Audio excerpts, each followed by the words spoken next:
coins. Yeah, Clay picking up his own diamond draw as well. Yep.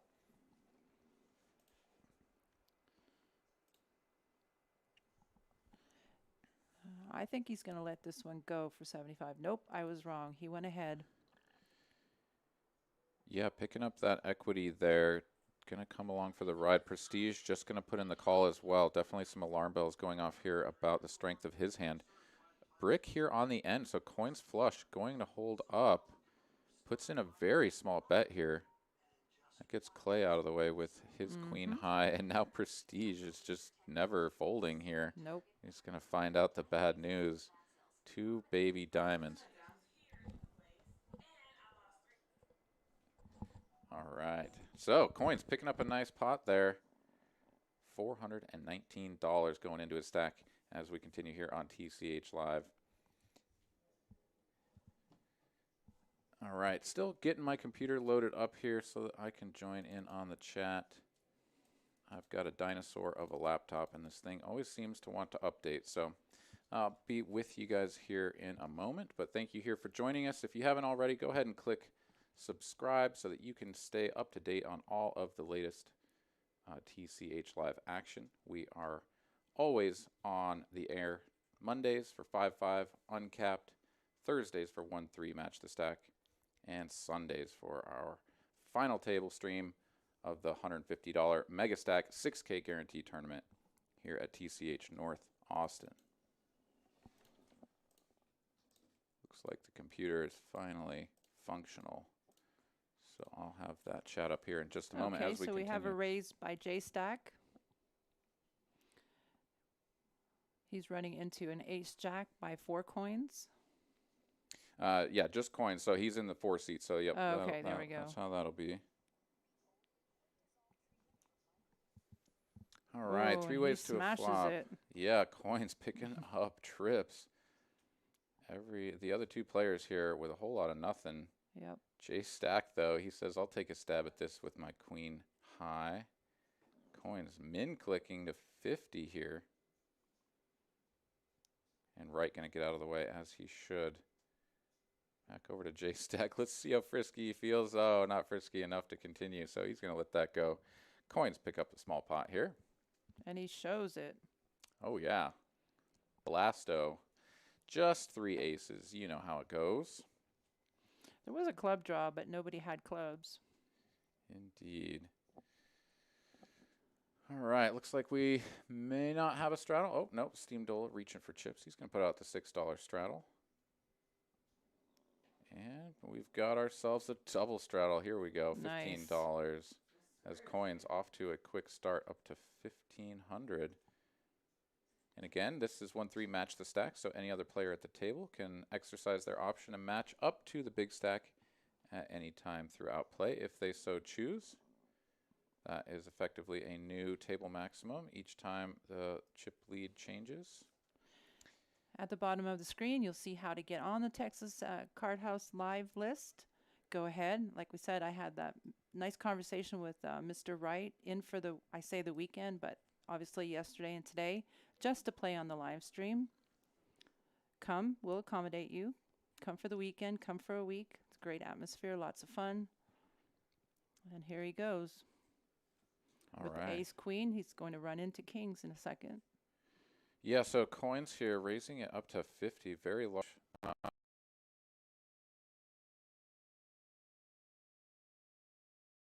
And he's going to get 4 calls here. Yeah, right, just putting in the call with the ace queen. Most of the aces are taken right now, so they're drawing really slim. The queen might get him in trouble, though. Yeah, absolutely. As we've got ourselves 2 diamonds on board, it's fairly connected flop, but yeah, definitely right here with the best of the flop texture. Coins still with the best hand. Our remaining players with not much to continue with. Josh there with second pair. So Wright is going to take the betting lead here, putting out 175. His stack is now roughly equivalent to the pot. Let's see how Coins plays this with the overpair. He's had some pretty big hands, Coins. It's only been a few minutes. Yeah, so he puts out the smooth Oh, call look at here. this, though. Oh, he already folded. The Jack 9 folded. Yeah, that's got to be sort of the old gut check there on the turn Yeah. after you folded and you see your card peel off. But right now, going to put out a bet of 200 here, leaving himself with just 255 behind. Very interesting. As Coins just going to put in the smooth call. Now Wright going to slow down it, and Coins will check it behind. Kings up, going to be good there. Could have gotten the rest of Wright's stack almost Absolutely. certainly. I'm pretty sure I would have put it all in at that point. Yeah, sort of almost expected Wright to just sort of continue there. The pre-flop raise was too big for anyone's hand range to have a 9, most likely. Although we did have one caller. Oh, Texas Poker. I don't know. I think there's That plenty is of 9s true. out there. We had at least one of them, and Yeah. the other 2 were in the decks. They had to come out on the flop. So, had there been another one, I'm sure someone would have come along with it. So, yeah, let's see here. So, Coins, yeah, just off to a heater here. Yep. Already doubling his starting stack. So, way to go, Coins. See who else can get things going here as we continue on TCH Live.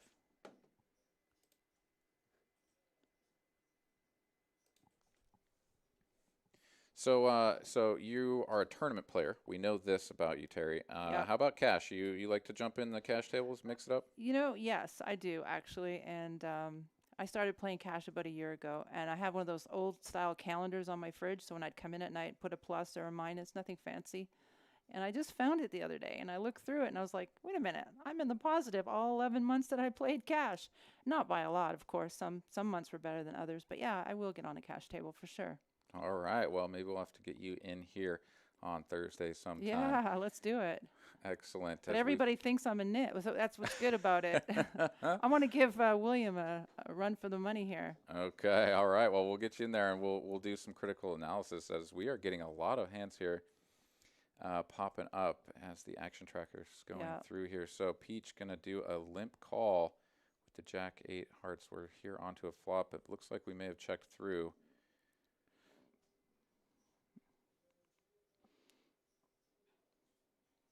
Yeah, still just getting caught up here with the action. So Peach checking over, or perhaps Top no, pair. putting out a bet. Yeah, we're onto the turn, but we haven't quite got everything caught up. So here we go. Looks like 3 of hearts here on the turn. Perhaps there was a card read error on the flop, so had to get that sorted out. And yeah, just bear with us as we get everything sorted out through the action, as we're gonna get checked on the turn. So check on the turn through to the river.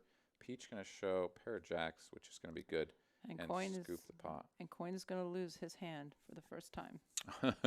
Yeah, there's a first time for everything. Yep.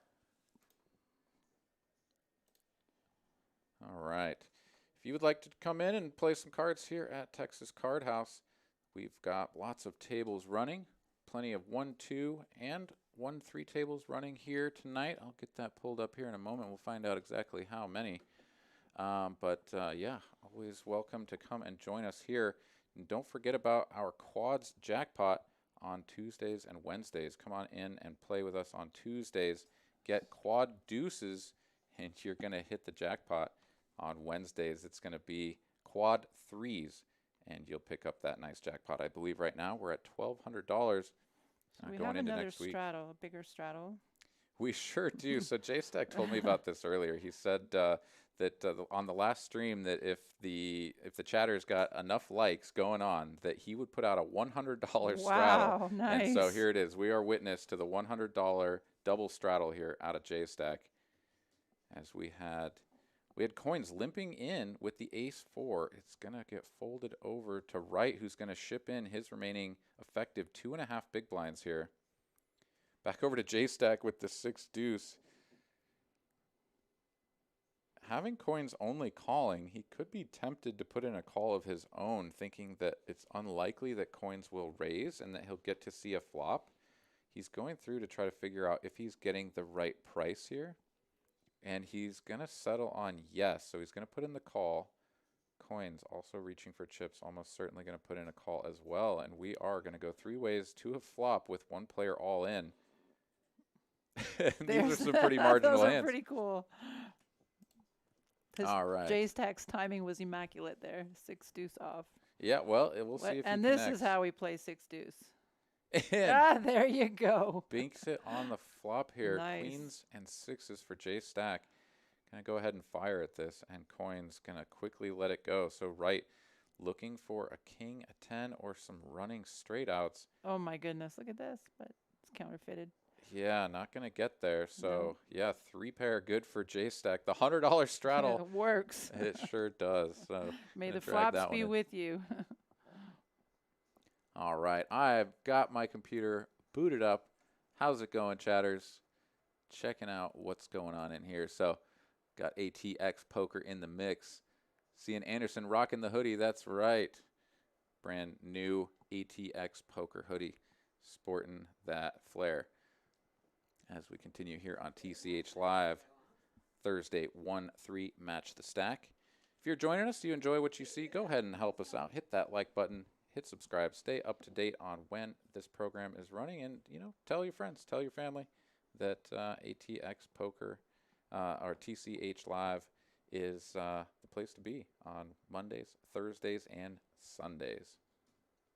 As we've got ourselves no straddle here out of J-Stack. The 100 was a one and done. So For now, anyways. Yeah, we'll see. Maybe he's like, you know, if he goes on a bit of a dry spell, he may bring that one back and be like, yeah, this is the only way I win big pots is straddle to 100. All right, Clay looking down at the ace-5 of hearts. Going to put in a small raise here to 15.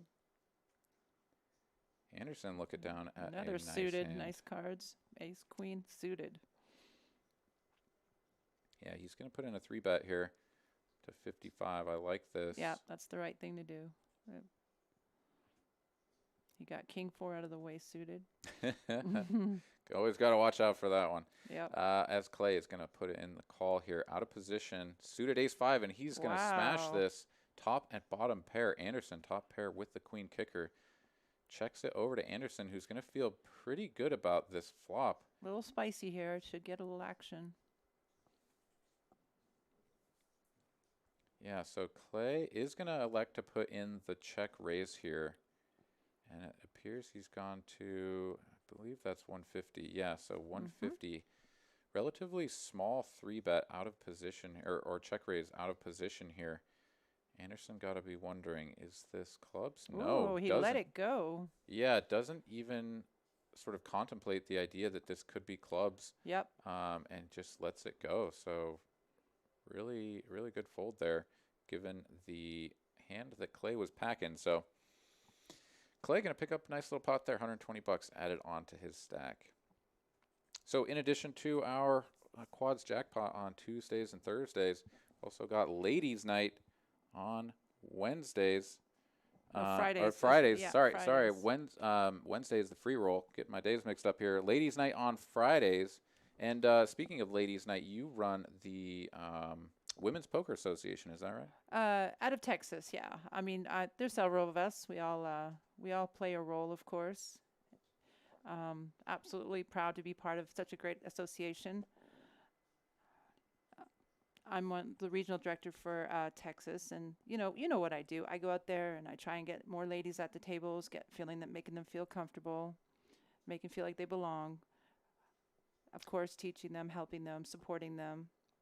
Absolutely. Yeah, I noticed the last couple of Sundays we've had a lot of ladies coming into play, and in fact, we've had some really good results. Yeah, it's kind of funny. We're with 50 players and 2 ladies winning it back to back. I mean, that is just not even. That's what 15% of the field, 20% of the field, the ladies amount that, and they're we killed it. We took it down 2 weeks in a row, and that's pretty special for us. But again, it's not about winning. It's about getting them to the tables, making them feel comfortable, raising it up. That's the new message from Women's Poker Association. Raise it up. Make everyone's experience at the table a pleasant one. I mean, look, if you're a pro and you're a big roller, you want us there. You want us playing. You want us learning. You want everybody there. You want all the beginners, all the new. So it's important to make sure that that message gets out, and that's what we stand for. Women's Poker Association does not host tournaments, does not run leagues, does not do any of that stuff. What they are is an association to make sure that women are represented at the table, that they feel comfortable, that there's a spot for them, and that's what it's all about. Raise up the integrity of the game and make sure we're all sitting there together as equals. Fantastic. Yeah, great message there. So Clay, as we can see from our sort of frozen action tracker here. We're going to pick up that last hand there after he flopped top pair of aces, put out a bet there, and took it down, as we are now waiting for things to get cleared up. Sometimes we have a little bit of technical issues with the software, but I believe we'll get that all sorted out here shortly, as we've got ourselves what looks like a pretty chunky straddle and re-straddle here. So once we get the numbers up here, we'll see what that is. But as far as I can tell, that's going to be 30 and 60 perhaps. As we look at our pre-flop raise percentages there, we got Will and Peach still sitting at 0%, and we'll get them involved in a hand here shortly. As let's see here. So we've got a call of 60. Yes, so it was a straddle to 30 and a re-straddle to 60. Right, putting in the smooth call, ace-7 of clubs, and J-stack here in the small blind with ace-king of diamonds, going to bump this up to 225. Prestige going to ship all of his chips in there, just under the bet for 210 with ace-jack, and now Coins looking at sevens. This is going to get crazy. This is going to be fun. So yeah, Coins, he's going to put in the call here. And now back over to Wright, who's actually getting a pretty decent price to come along, although he doesn't have a lot of chips. This is going to be another 125, or 165, I should say, over to Wright here. He folded. He already let go of his hand. So we're going 3 ways to a flop here. Prestige all in. Coins and J-stack playing 1.1K effective on the side pot. Queen high board here on the flop. Coins still with the best of it. J-stack with a gutter to the jack. Gutter for Broadway. And J-stack is going to bet and get Coins to lay down the best hand here, which now puts J-stack firmly in control of this pot. Indeed, it's going to run out 5 queen. The ace-king is going to play over the ace-jack. Prestige going to get stacked here. And J-stack going to pick up a nice pot here, adding 500. Into his stack, going up to 1.9K. So nice little hand, nice pot there for J-stack, as Prestige looks to be going to reload. Yep. Looks like he left his chips, some of his chips there. He'll be coming back. All right, fantastic. As we continue here on Thursday night's 1-3 Match the Stack No Limit Texas Hold'em. Thank you for joining us. Hope you all are doing well, staying safe and healthy. And yeah, looks like we've got a couple hundred folks watching the program now. So welcome to the show. If you haven't already, go ahead and hit that like button, hit subscribe, help us out with that. And Let Mitch us know saying, you're there. Go yeah, ahead. Mitch saying hello from Flagstaff, Arizona. How you doing, Mitch? Nice to have you here. Yeah, let us know where you are watching this program from, and we'll go through and sort of see what corners of the earth we are getting our fine content out to. So let's see here. So we have ourselves an open here to 20, it looks like, from Josh in the hijack, ace-8 offsuit. J-stack on the button with the 10-9. He's going to call. Coin's going to put in the call as well with the jack-8 offsuit. And Anderson going to complete from the straddle. We're going 4 ways to a flop with some fairly marginal hands. Let's see who connects in the best way. Well, not too many. Yeah, Anderson Open. picking up an open-ended here. Coins with the gutter and Josh with the same.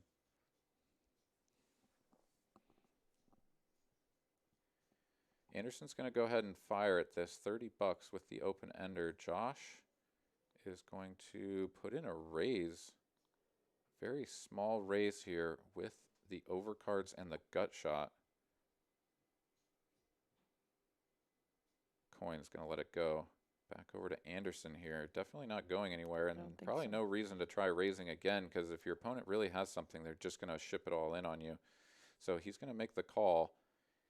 King of spades here on the turn. Doesn't really change that texture very much, especially considering neither player has 2 spades in their hand. Josh does have the ace of spades.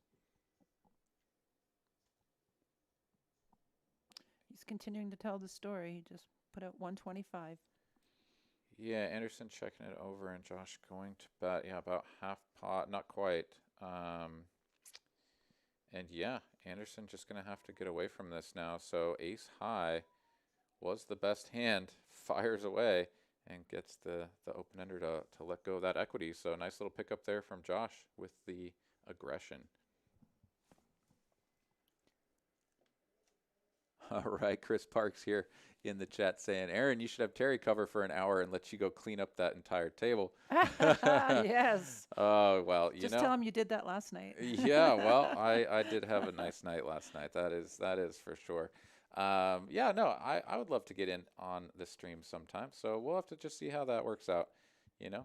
But I'm also enjoying being here in the booth and giving you guys the live play-by-play coverage here on TCH Live. So happy to be here either on the felt or in the booth as we've got ourselves a $6 straddle here. Wright going to come in with a limp under the gun. Peach limping his ace-8 as well. Clay with the 4 deuce of clubs says, why not on the button? Coins will come along with any 2 from the small blind. Anderson does the same from the big blind, and Will is going to check the king 7 of diamonds from the straddle position. 6 ways to a flop. Interesting. Yeah, Wright crushes it. So he flops the stone cold nuts with Broadway on a rainbow flop, feeling really good about his hand. Well, now that changes a little bit. Now you've got William with the flush draw. Yeah, flush draw and the gutter for the chop. So we checked through. William going to put out a bet, and Wright just going to call here. Wow. I think his bet is way too small. $25. It's too small.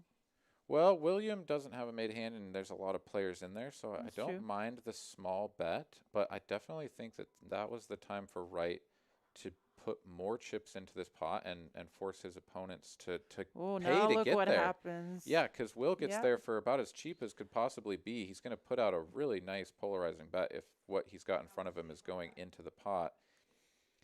And it is. So, yeah, this is like the most nightmarish scenario that you could have for Wright. He's finally got an opponent who really wants to put chips in, but there's a scary board out there. He's definitely being punished for that small bet. Yeah, William going to confidently turn over the nuts, and Wright going to show that he just got run over. And Will probably going to be like, well, I wouldn't have been in there if you bet something, buddy. But sure enough, that's going to go ahead and pick up a nice pot there for William. I think he's just getting used to Texas poker players. Initiation. Yeah, well, that hand right there will initiate something for you, that's for sure. As he might think twice about slow playing his big hands in the future. But we will continue here. Looks like we do have Prestige. Going to reload for at least the 500 that he just pulled off of the rack there. So he is going to pick up some red chips from his neighbor coins. And yeah, someone looks like in he'll the be chat playing had said 500. that he would never reload, but you're wrong. He did.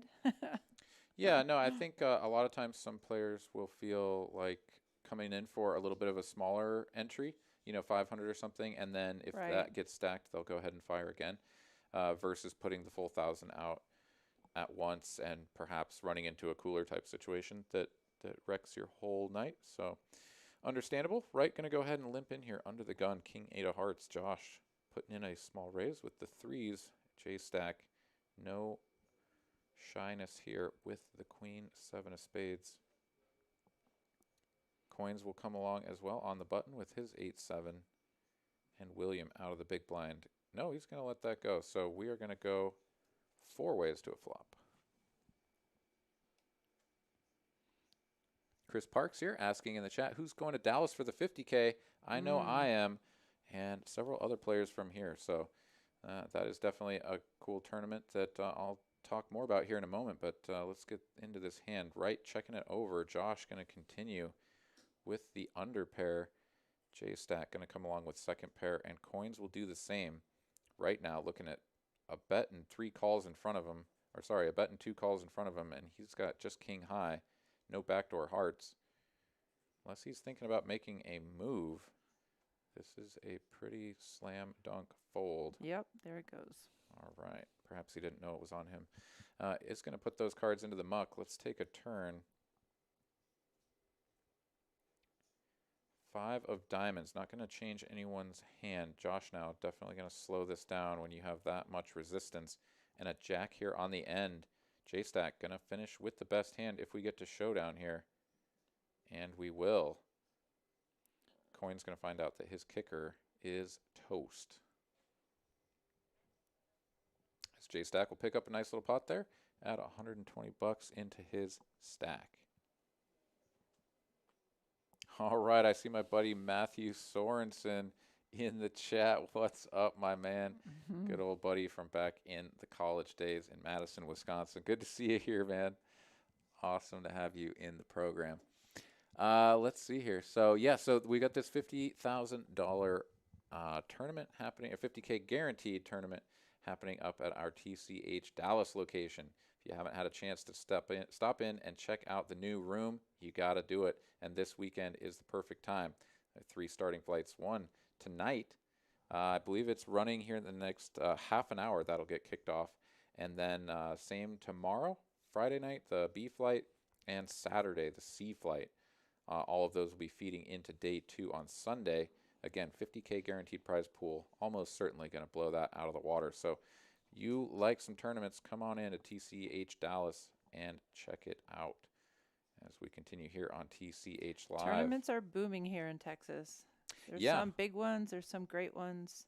It's really nice to see them coming back because with COVID, everything just like ground to a halt back in, March, April. And all of the tournaments that, I was looking forward to playing, especially going into the summer with the WSOP, all that just got shut down. So that was pretty painful, but it is nice to see the tournaments coming back. And people are feeling safe in the card houses. Yeah. There's not a lot of transition, not a lot of people coming through like a casino. They're coming in, they're feeling everything's getting cleaned. People are comfortable. Yeah, no, the precautions here, especially here at TCH North Austin, just making sure that everything is very well sanitized, making sure that people don't have a temperature when they walk through the door. It's about as safe as it can be. So let's get into the action here. It looks like we are Josh here with the top pair and king high flush draw. Pretty much a hammerlock on this, but coins bailed out on the river with a miracle queen, non-spade queen. He's running good. He's running good tonight. He is, but he's just going to call here on the end. He definitely could have gotten some more chips out of Josh because Josh was value betting there. $75. All he's going to get as coin's going to rake in that pot there. So, yeah, coin's just continuing to run well here. After he did take that little hit earlier, so he is no longer our chip leader. J-Stack taking over that title for the moment. But with his $100 straddle hand. That was a good one. That was a good chunk of it. Sneaks him right up to the top of the board. All right, looks like we've got ourselves perhaps a $10 straddle here. And I can't quite tell. Are those somebody tipping with like dollar coins or something? Maybe coins is slinging the Sacagawea dollars or something. That's fantastic. Man, remember when those like first came out? It's been a long time now, and it was like, is this going to become a thing? Are people actually going to start paying with dollar coins? And then it just definitely didn't, right? Like I haven't seen one in probably a decade, but I remember when it was like a thing and they were trying to make it happen, and I kind of liked it because I like having the heft of a coin. But so J-Stack opened the pot to 45, and we've got Wright sitting there with a pair of tens. And he's going to put in almost a min click here. That's it, just a min click. I think that would have been an all-in for his stack. Absolutely. Yeah, although this could work out if, J-Stack is definitely coming in here. It just depends on whether or not he's going to put in an isolation raise.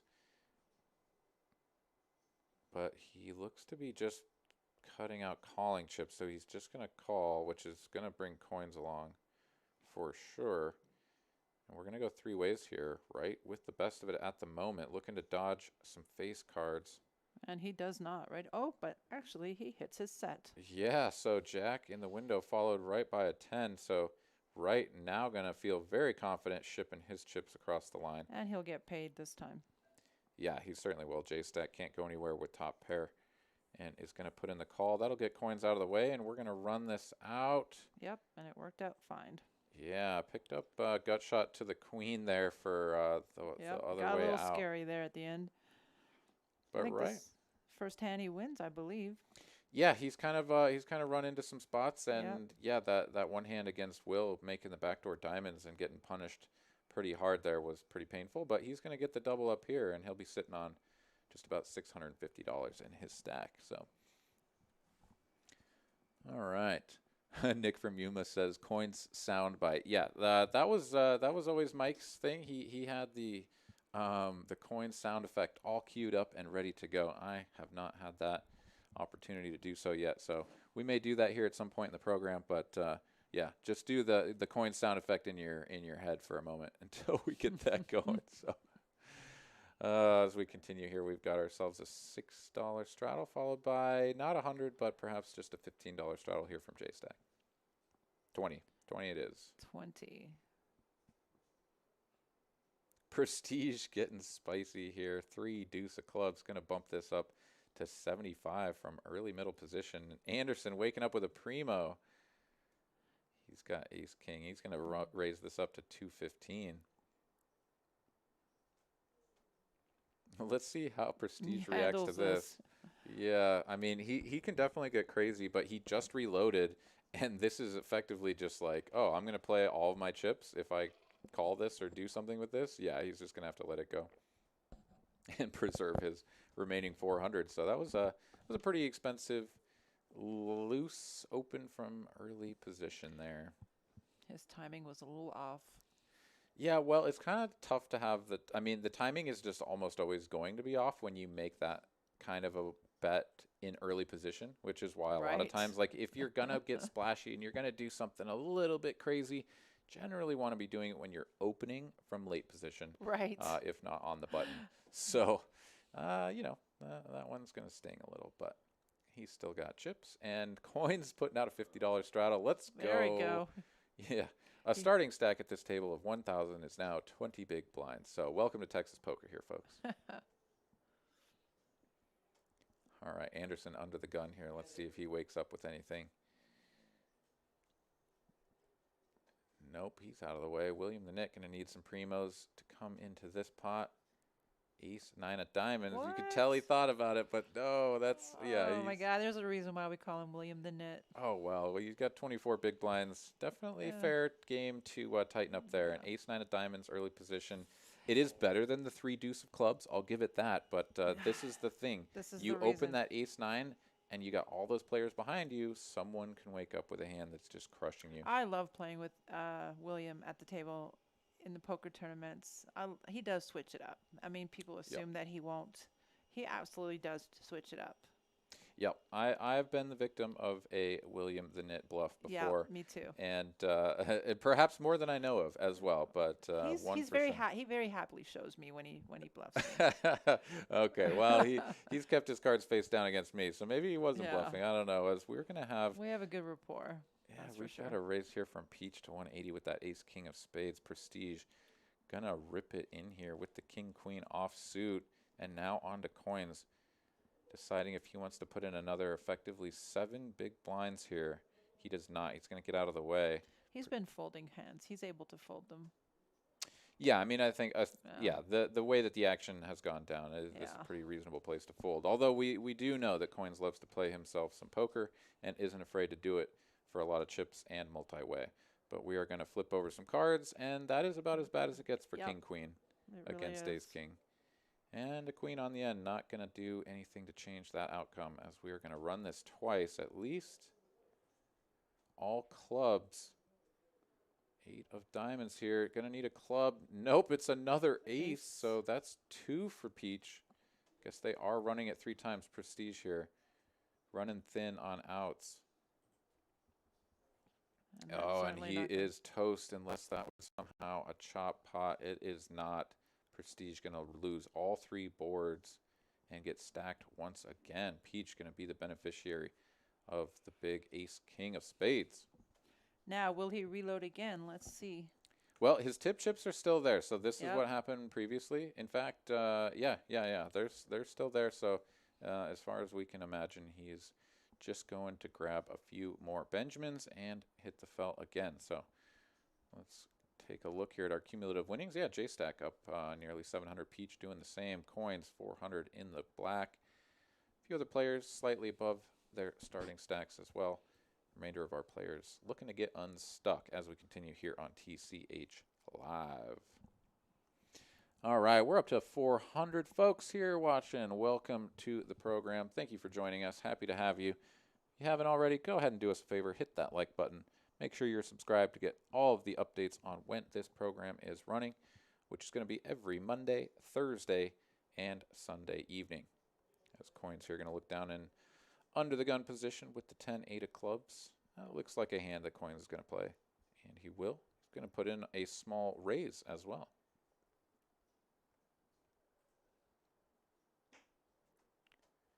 Anderson William not having anything to do with it. Steam Dola here going to put in the 3-bet. $60 with the ace-10 offsuit. This is a very nice move with the ace-10. It's not a strong enough hand to play as a flat. He's going to put in the 3-bet. J-Stack, not And a he'll believer take in the it 9 triz. He's going to let it go. Yeah, Coins, however, he's going to make the call. And yeah, the old 4-high flop. Steam Dola with the best of it and the betting lead. Going to go ahead and check back, though, for pot control. Coins going to check again. Now Steam Dola can put out a little feeler bet, and that's going to get it through. Like the way that that was played. So Steam Dola going to pick up $70 as we continue here. All right. So Ed Burridge asking in the chat, what is the usual buy-in? So tonight in particular, we had most of the players buying in for the maximum of 1K. So it is a starting cap of 1,000. And then after that, it is match the big stack. So if one person doubles up instantly, then everyone at the table could buy up on hand number 2 to 2K. What we have seen here tonight is that a couple of players potentially have added on, but for the most part, yeah, I think we've just had some reloads, honestly. Prestige is back in the mix here, so he is definitely the most stuck player at the moment. But some players have probably added on as well. But that will continue to happen over the course of the night. We'll get some players up to perhaps as much as 3,000 or 4,000 in front of them if things go well. So Coins here, looking down at a $25 straddle from Prestige with his fresh stack, and he is going to bump it up min-click style with the ace-10 offsuit. Getting around through the rags. Nobody waking up with anything except for Prestige in that straddle. He's going to go ahead and see a flop for another $25. He's here to play. Yeah, I mean, well, when it folds to you and there's so you're going heads up with a 5-4 of diamonds, I'd put another 25 in there. Absolutely. Myself. He is not going to get a piece of this flop, though. That's about as far away from 5-4 of diamonds as you can get. He's going to represent. He's going to give it a shot. My goodness. Yeah, this takes heart. Going to lead right out on this monotone ace-high board. And Coins is going to snap raise him. Min-click again. He's like, I'm min-click pre. I'll min-click again. Come and get it. And Prestige here, I mean, yeah, this is just too ambitious and does not have a hand that can. And he'll show it again. Continue. Yeah. Why not? He's been showing. DFS Brat saying the min buy-in saw some people beginning with around 300. Yeah, so the minimum buy-in is typically 200 for the 1-3 games here at TCH. I'm not sure if it's 300 on the live stream or if it is the 200. It is 200. Okay, so 200 is the minimum buy-in. If you want to come in and play some short stack poker, that is your option. As Prestige will be in the big blind, Coin's going to put in $15 straddle. As we continue here, Prestige at the bottom of the charts here, 380 in his stack. J stack up at the top, 1.7K. Looks like we're getting a lot of rags again. These napkins going Too in many the trash. Here we go. Yeah, Josh going to put in a 3x raise here with the ace-jack. Peach, not a believer in the ace-8 offsuit. J-stack, oh, he's got that look in his eye. Oh, he's got the 7-deuce suited, and he's folding this, but, like, you know, he's really thinking about it. He wants to. Oh no, he does. He's He gonna wants do to it. so bad that he's gonna do it. Oh my God, this is incredible. And with the eyes and everything. Oh my goodness. Okay, so it's just a call. I thought he was gonna raise there. Oh, he's gonna try to win the old-fashioned way with the 7-deuce. Actually make a hand out of it. We have to let him know this is not poker in America, where you get the $100 from each player when you have when you win with 7-deuce. Yeah, the 7-deuce game Yeah, is it's not pretty on. fun. But if J-Stack wins, then he's gonna let everybody know. Oh, and, yeah. And it'll be his own little version It'll of the be worth 7-deuce it. game. Let's see. Oh, Brick City Dang Knights it. for the 7-deuce of diamonds there, as he gets absolutely nothing, as you often do with the 7-deuce. Josh, on the other hand, going to pick up top pair, decent kicker, backdoor spades, coins, second pair, jack kicker, prestige, bottom pair, and a negative kicker. He's going to let that go. Yep, 7-deuce into the muck, where it belonged. Josh bets the $80 coins. Gonna call, and then, yeah, we're going to go check on the turn. We'll get that here in a moment. King of hearts, so check over to Josh, who is going to continue betting for value here. As the board gets more coordinated. It does, which does it gives coins the gutter to the 10, so he is going to pay off this 1/3 pot size bet, which I like the sizing there from Josh. Yeah, well done. And 6 here on the end, so prestige would have made trips on the end. Couldn't hang in there with his baby pair. Josh going to pick it up here with the pair of aces. $341 a profit in that one for Josh. All right. Dave UK saying hello from the UK. Nice. Checks out. Thank you for joining us. Glad to have you here. Just catching back up in here. So Chris Parks asked if I'm going tomorrow. So I do think that the plan is to go to Dallas for the tournament tomorrow. I still have to wrap some things up and sort of figure out what my plans are. But you will most likely see me in the mix of the 50K guaranteed tournament at TCH Dallas tomorrow evening. And if not then, or maybe then, and hopefully not, but on Saturday as well. We'll see how things go. It is a multi-flight, multi-entry tournament. So go ahead and hop on down there and fire a few bullets, see if you can't make it to day 2 along with me and some of the other fine folks here from TCH North Austin. As Peach is going to put in a raise here. $30, King 6 of clubs. J-Stack going to come along with his dominated baby clubs as well. Anderson has clubs. If we see clubs, this is going to get crazy. How many are left here? Yeah, seriously. So yeah, that's 6 of them right there. I'm not sure if any got folded, but Prestige going to come along as well. And now over to William, and now he is going to squeeze if he's got the gumption to do it. I think he does. He's trying to figure out what he's going to raise this to. And yeah, this is the thing, is like Will can be nitty in certain spots for sure. But then when he gets a good hand and he's in the right spot to do things, I really like his heart. I do too, yeah. He follows through and he's not afraid to do it. So really like to see this squeeze. This is a fantastic sizing as well. It's going to put everyone into a tough spot because there's players behind them that could call or raise or do something crazy. And then it's going to get all the way over to the last player, which is J-Stack, and then he's going to get the price to call, and then William is going to play just heads up, and that's pretty fantastic. However, this flop is going to miss him. We're going to go check, though. So William has a pretty decent idea that he's still ahead here, I would imagine, but J-Stack going to drill it on the turn. Check again. J-Stack happy to take his showdown value, as he should. He's even going to put in the thin value bet. This is fantastic. He's going to get paid off by Will. Yep. And Will's going to be like, wait, what? 4-3? Really? I had an ace and a queen. That was such a great hand. And it was, but he didn't show any further aggression on that flop. And so J-Stack was able to find a pair. And a pair was good. J-Stack going to pick up a nice little pot there. $543. Going his way. Yeah, I certainly think that he missed a couple of bets there.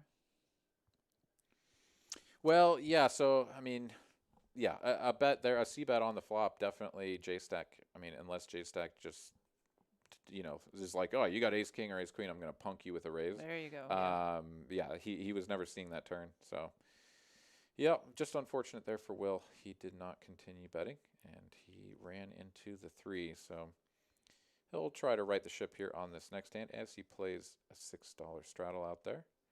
Josh going to come in with the ace-deuce offsuit just for a call. J-Stack hasn't scanned his cards yet. I'll go ahead and let go whatever napkins he had under there. Clay folding from the cutoff. Prestige doing the same thing. Coins, he's not afraid. Jack 4 offsuit, there why we not? go. Bullets of mass destruction. There we go. They finally have made their appearance. Indeed they have. And William actually has the only other hand that is reasonable to play here, but he's just going to get out of there. He is? Wow. Yeah. Yeah, it was a very large raise. It could definitely look like a squeeze, which would almost maybe make you think about playing the king-queen because you're going to be in position there.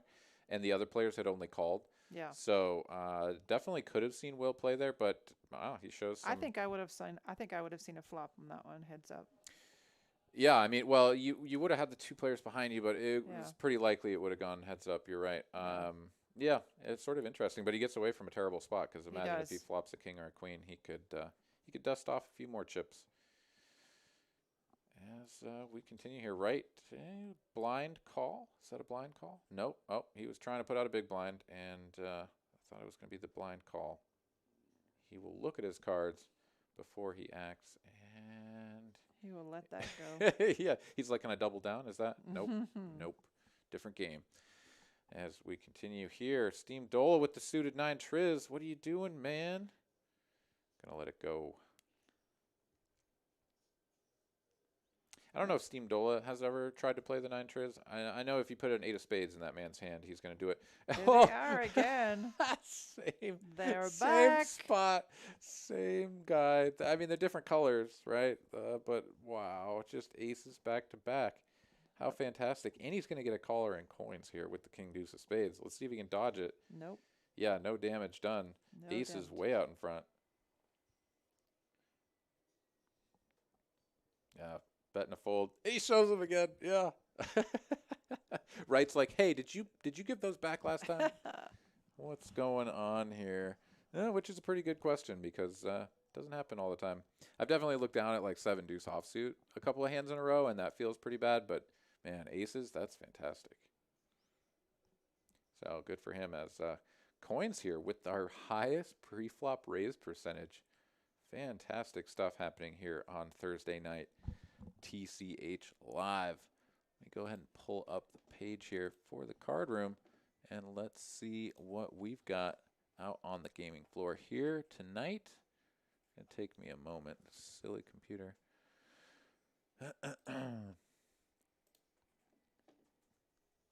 Hope y'all are enjoying your evening.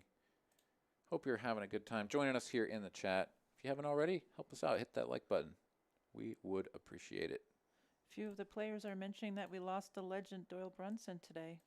Wait, what? That's what they're saying. Oh my goodness! I had not seen that update. I have not either. We'll have to Google it.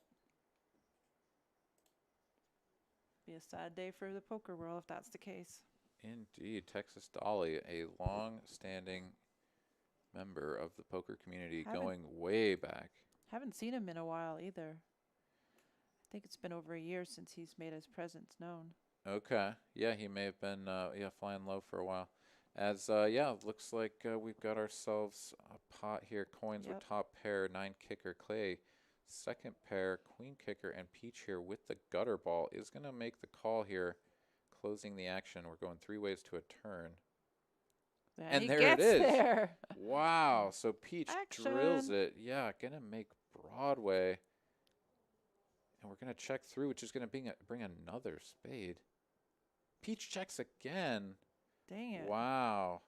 So, and Clay, he doesn't feel like he has the showdown value to...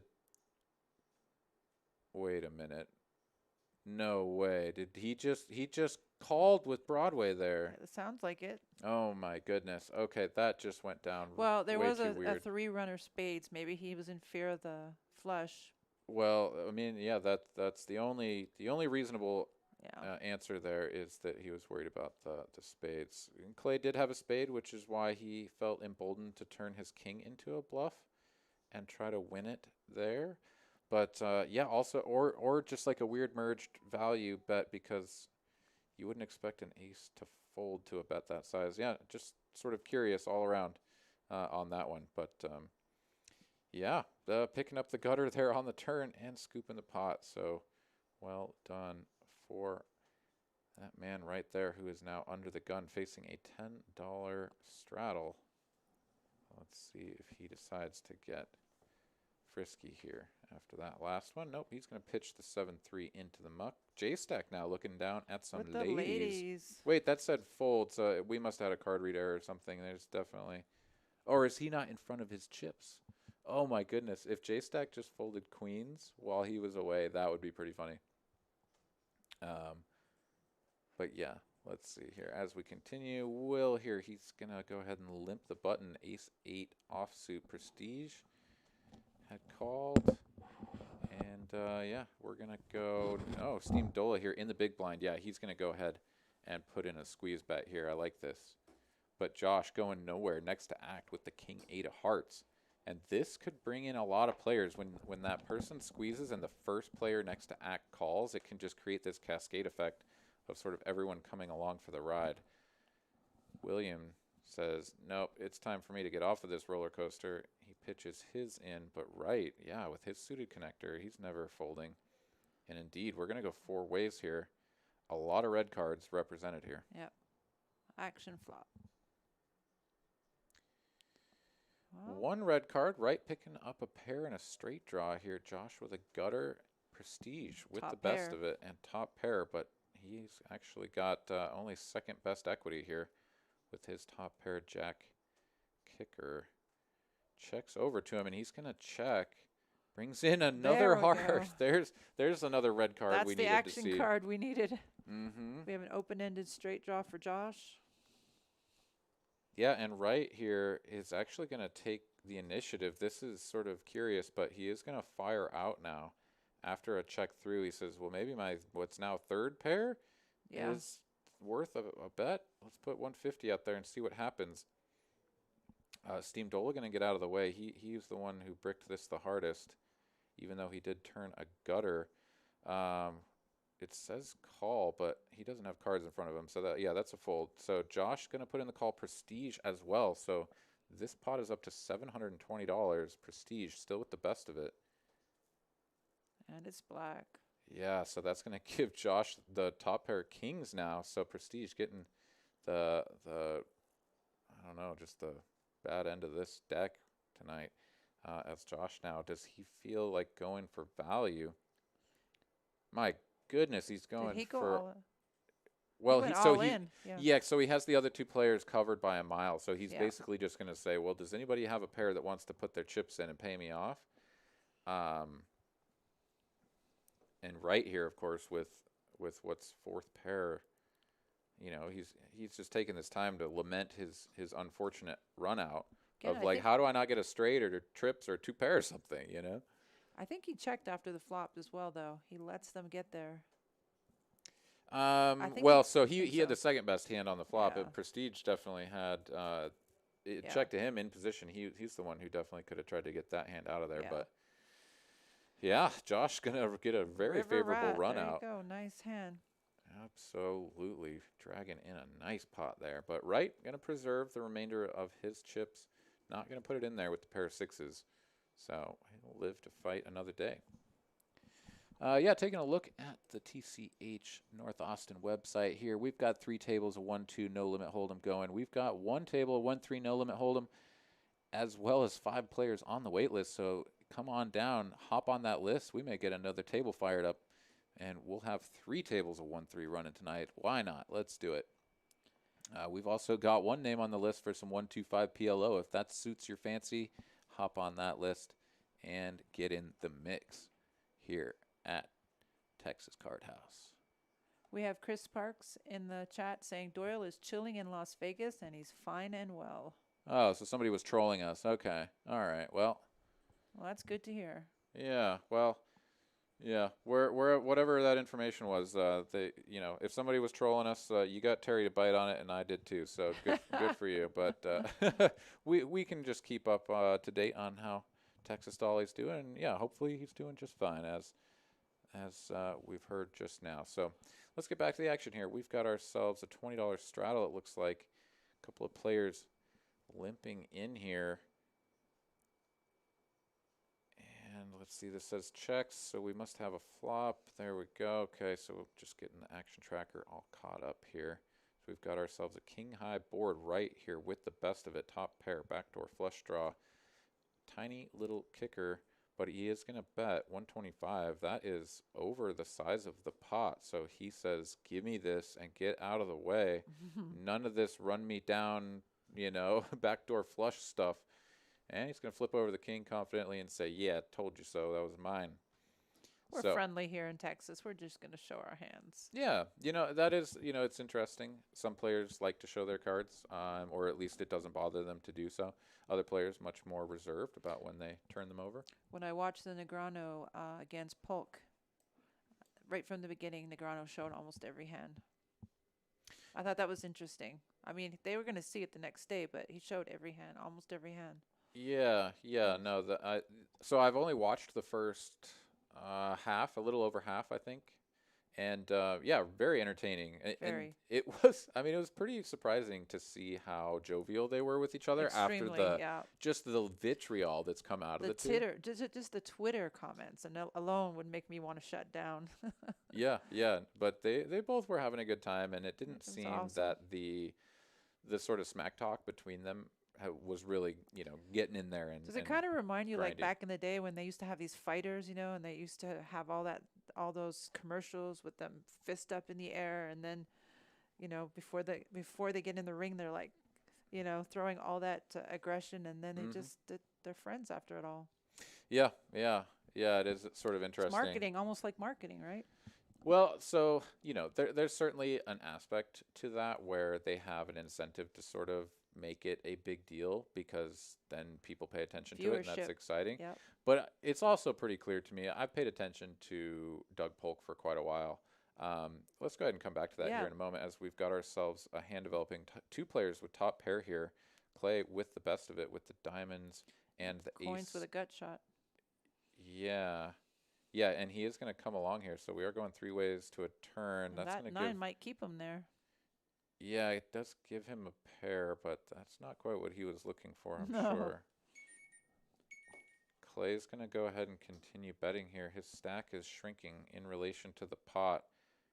Now less than a pot size bet remaining. Coins is going to put in the call here, and now Steam Dola's got to be wondering, all right, is my hand ever good here? He's got spades now, backdoor spades, a gutter, and top pair. Mm-hmm. And he is probably thinking about whether or not he should just be calling or raising. He is just going to put in the call, though. In position, I think this makes a lot of sense, just to kind of find out what the river brings in terms of changing the texture, and then what your opponents do. With this check, he can probably safely take his showdown value. Yeah. And he's going to find out the bad news that top pair turned backdoor flush draw. Backdoor straight flush draw even to the jack of spades. No good. Clay's hand, best pre-flop, best on the flop, best after the river. Did get quite coordinated there. But Clay going to get it through and add a nice little chunk of chips to his pile. So really well done there by Clay.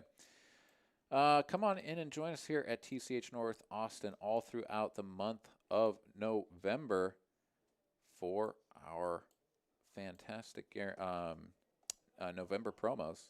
Play 5 hours straight, get 20% off of your hourly. Play for 7 hours straight, get 30% off your hourly, and be a true grinder. Play for 10 hours straight, get 40% off your hourly here at Texas Card House North Austin. And don't forget, we got those quad jackpots happening on Tuesdays and Wednesdays. Quad 2s, come and get them on Tuesdays. You'll win 100% of the jackpot. It's up to $1,200. Next Tuesday, I believe that's going to roll up $400 if it's not hit. And every day after that it is not hit, it's going to keep rolling up $400. So come on in, get yourself a piece of that jackpot. Take it down. Prestige is going to rip it all in. He wants to win a jackpot of his own here. J-Stack in the big blind with Jack 10 says, all right, let's see what we can do. Prestige needs to hit this flop. Quite the opposite. Oh, he does hit the turn. Can he get bailed out? Oh, no. 2 pairs. 2 pairs for J-Stack. 1 pair for Prestige. Not good enough. And he's going to throw some chip chips forward. That looks like he may be done. Yep. And indeed he is. He's going to hit the rail. So we'll see who we get to hop in the mix here coming off of the alternates list. Looking at our chip counts there. Peach now top dog, 2.1K. All right. Let's get back over to the chat, see how things are doing over here. It looks like we got 500 of you fine folks watching us this evening. Thank you for joining us. Hope you're all having a great time. Go ahead and do us a favor. Hit that like button. Make sure you are subscribed to TCH Live to get all of the updates. Andrew Vodin says, Negreanu played super passive, and I liked it.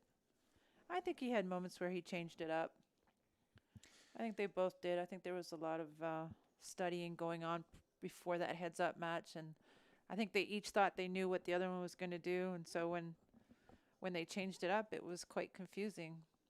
Yeah, I did. So, I would agree that Negreanu played quite passively. So that's just definitely what he was doing, and it did work out early on. Again, I've only watched like the first half or so, but yeah, there were several spots where he had value and he just checked it right back instead of trying to build the pot.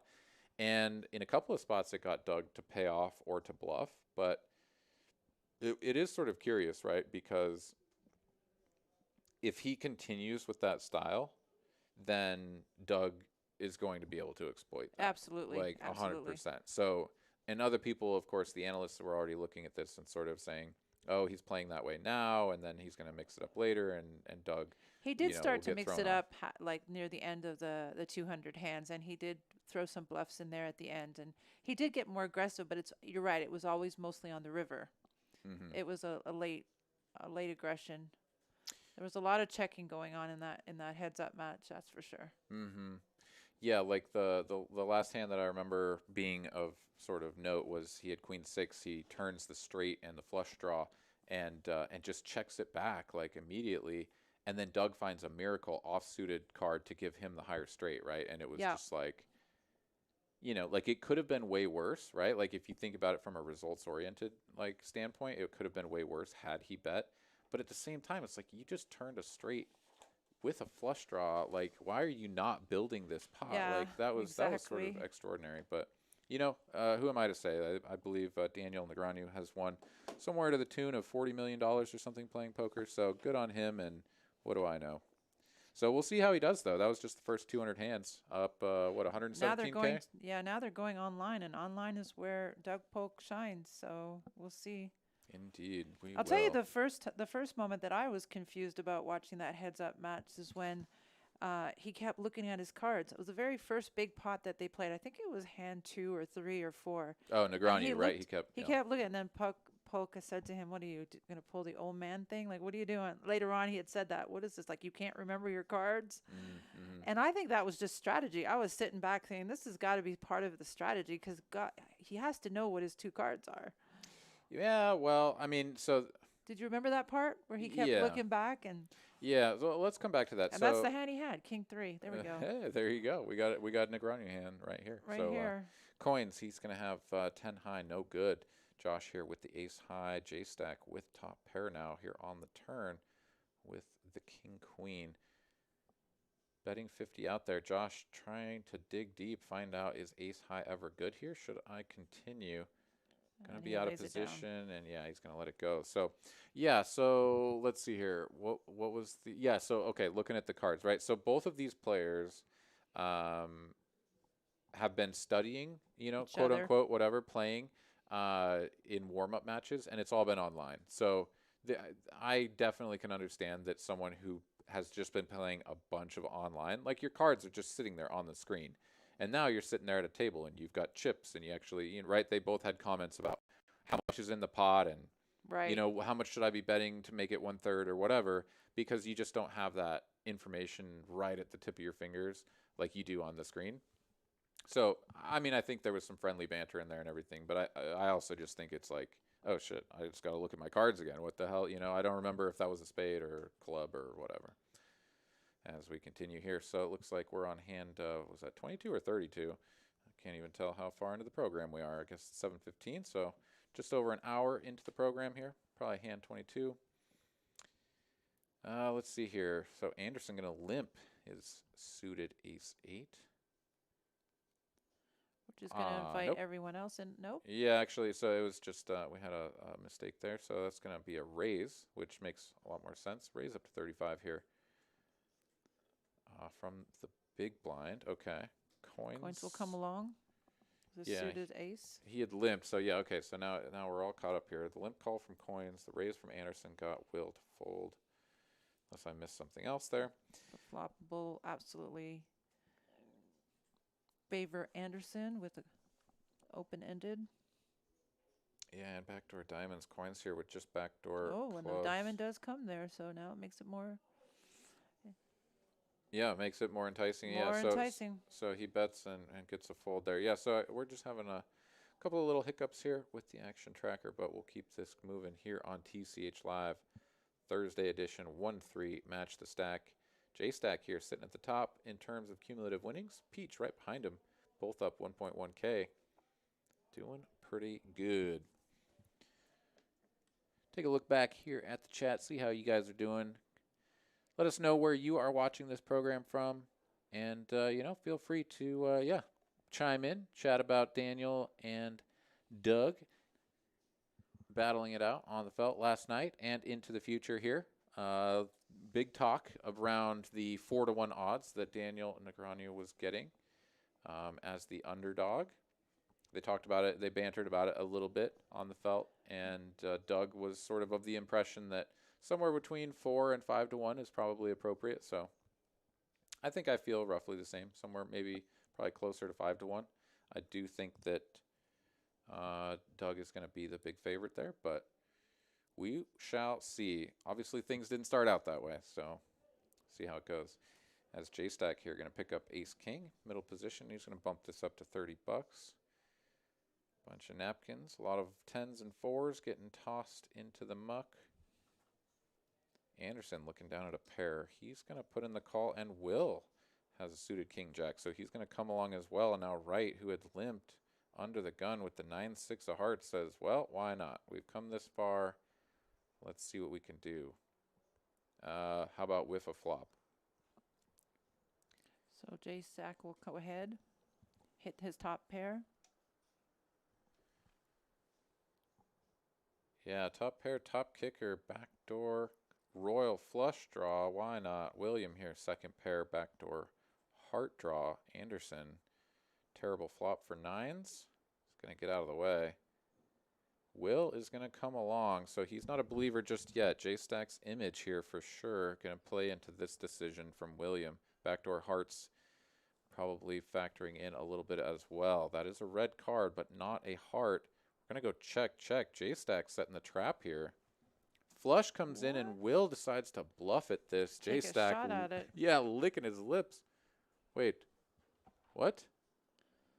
Did he just call somehow? Yep, that's what they're commenting on. He just called with the nuts. He called thinking that he just had a pair of aces with a king and didn't realize that his king was a diamond, apparently. That's a big mistake. Not that he was getting William to put any more chips into the pot, but obviously when you have the nuts, you need to know that you have the nuts.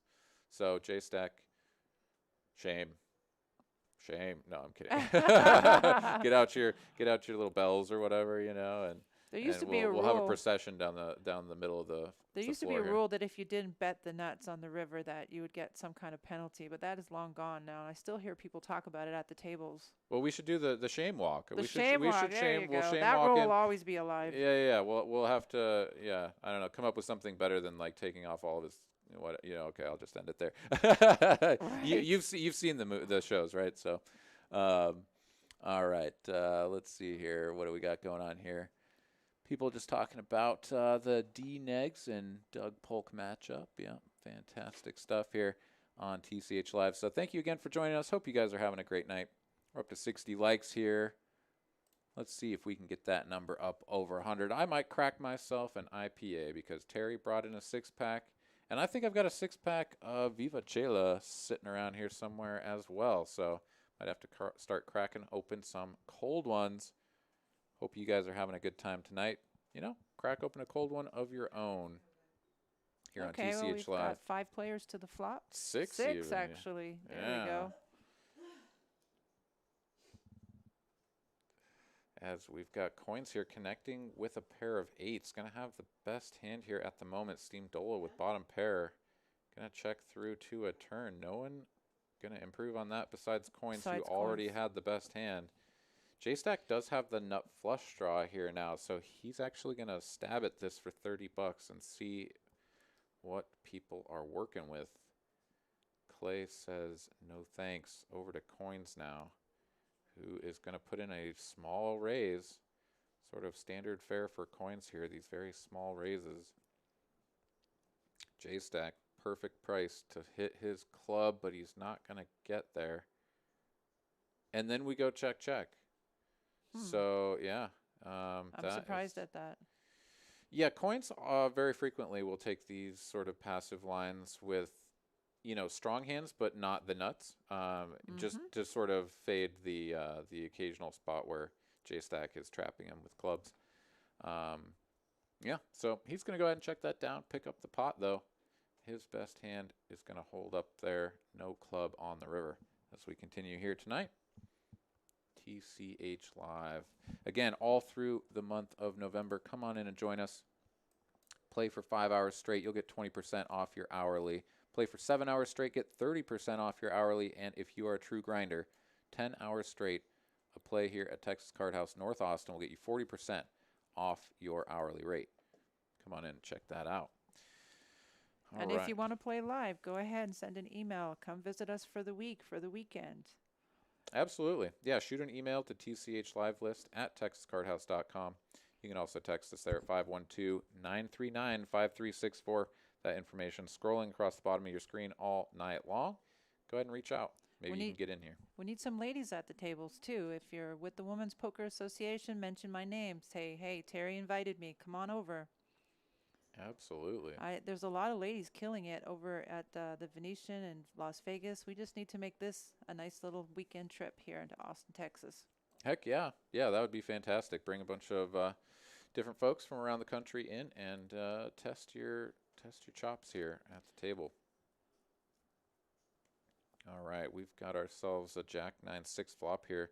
Clay with top pair, king kicker, and the best of it at the moment. He's going to go ahead and raise up over Josh's open here from the straddle with the Jack deuce. Top pair, non-existent kicker. Now back over to Josh, who's going to put in the 50 bucks. Doesn't really love this spot, but doesn't feel like he can go anywhere just yet. 3 on the turn, not changing anything. Josh still way behind and looking for a deuce only. That's the only card in the deck that will get him bailed out of this hand. Clay gonna put out another bet. Just might be enough to make him let it go. It's a good sizing though, because it's gonna put Josh in a spot like this, right? Yeah, and he's even gonna show him that he was toast. I think maybe just 100 there might have actually gotten paid off. I'm not quite sure, but it was clearly pretty borderline because Josh was sort of like, oh, really? Like, I have top pair. So, yeah, not quite going to get another street of value, but he is going to take down the pot. So, another nice one there for Clay. J-Stack, Soul, King of the Mountain here, 2.3K in his stack. Swinging that big stack around here every once in a while, especially here in the straddle. Going to take it up to 20 bucks. Do you straddle when you play? If you're in the under the gun position, do you ever put in a straddle? I'm not a big straddler. No, I'm not big on that. Yeah. Yeah, it sort of depends on the game. I think for me, oftentimes the smaller games I'll put in that straddle, but yeah, you know, you get into a 5-5 game or something and it's oftentimes straddled up to 10. And yeah, those pots get pretty big pretty quick. And the ladies are on the table. There we go. Indeed. In every book I read when I first started playing poker, it said that was the worst move in poker, straddling. So I just stayed in my head. Do I do it sometimes? Of course. When I'm having fun at the table, sure. Oh, okay. All yeah, right. why not? Why not, indeed. Josh says why not and calls here with the king five of diamonds after Anderson had raised this up with those ladies in the hijack. J-Stack going to come along as well. So 2 of the kings accounted for and none on the flop here. Anderson's queen still best and looking pretty good. That board a little bit connected, but rainbow flop in terms of our suits. So yeah, nothing He'll really go to be ahead and afraid of there. c-bet, and that should be the end of it. Yeah, J-Stack trying to figure out if there's ever a reason why he should try to put in a bluff here, I imagine. Gonna kind of eye up Anderson's stack. You know, this flop doesn't really connect that well with Anderson's range, so he is contemplating whether or not he should get after it. But yeah, certainly with the way he's holding his cards and his body language, Yeah. I don't think it would have told a very convincing story, and he agrees, so he's going to go ahead and let that go. Coins here still with the highest VPIP. Tillman is in the mix. That's who our newest player is. Perhaps he's been here for a minute. I just didn't notice. But replacing Prestige, we got Tillman at the table. So welcome to that man. Welcome to the table. Yeah, familiar face here at TCH and here on the Felt on Thursdays as well. So nice to see him in here. As we continue here, TCH Live, J-Stack not putting in the straddle this time. So the double straddle to 20 was good, and maybe just forgot that he was in this position. Maybe what he's talking about right now. You never know. Oh, there we go. Yeah. So, yeah, whether he straddled or not, he will be playing this hand. I know, that's what I'm thinking. I'm thinking that was the moment to have that straddle in there. Did he just raise it to 6? No, that was, oh, right you are. I thought it was 26. He had grabbed a green chip, but he must have sort of put that back and thought better of it. Is going to get a cascade of calls here. Even Will is going to just call for 6 as well with the 9s. I'm not a fan of that. I think I would have raised that up. Well, there may have been something about J-Stack's body language and what he was doing there Maybe. that sort of raised the alarm bells for at least Will, if not other players. But Will does have the best hand here. He's going to check it back after it checks to him. Now we have 3 hearts. Open-ended, 3 hearts, and nothing gets there. Yeah, so, yeah, everything bricks out, and Will still with the best hand here, pair of 9s. Peach is going to take a stab at this with 8 high, so he said, nobody wants this pot, maybe I can get it. And Will is going to make the right call, so he's going to call and pick this up. Nice instincts there from Will that this could be just a whiffed kind of air ball or even maybe a 7 going for thin value. So nice call there from Will. He's going to take that one down and move up to $750 in his stack. So there we go.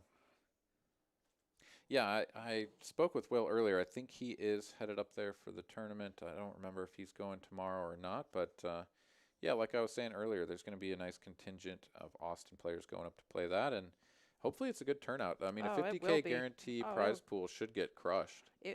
Yeah, I think it'll go over for sure. Yeah, I mean, like well over, like probably like 3x that, if not more. I think it's going to be, absolutely.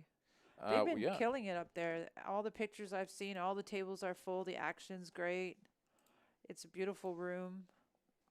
Yeah, I've been really looking forward to getting up there and checking it out myself. I'm actually going to try to pull up the Dallas website here and see if we can get any more information on how the flight tonight is going. Because I believe it just kicked off here about half an hour ago. 73 entries right now. We're getting news from super producer Carolyn here in the house tonight, doing the best work that she always does, keeping the action going So we here. have a few players that have limped in, and Wright with the threes went ahead and made it 30 to go.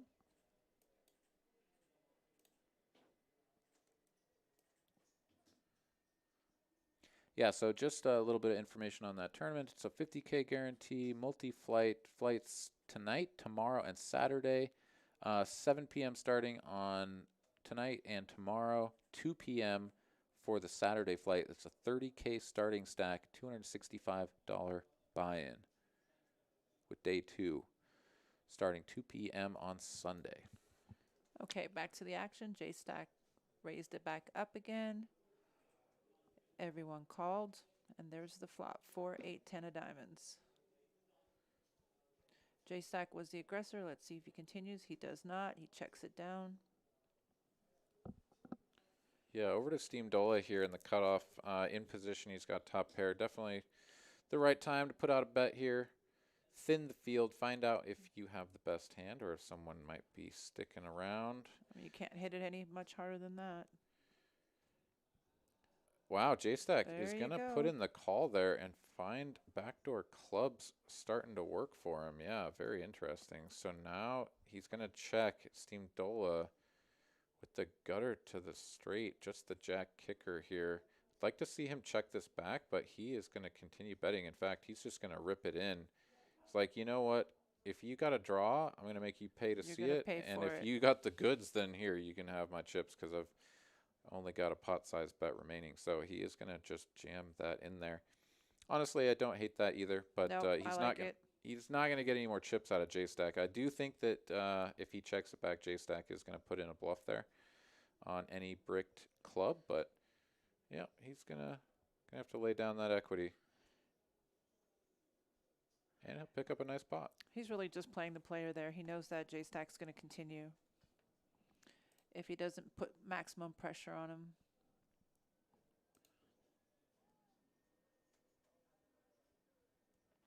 All right, let's see here. Just getting another look at the chat. Hope you all are doing well.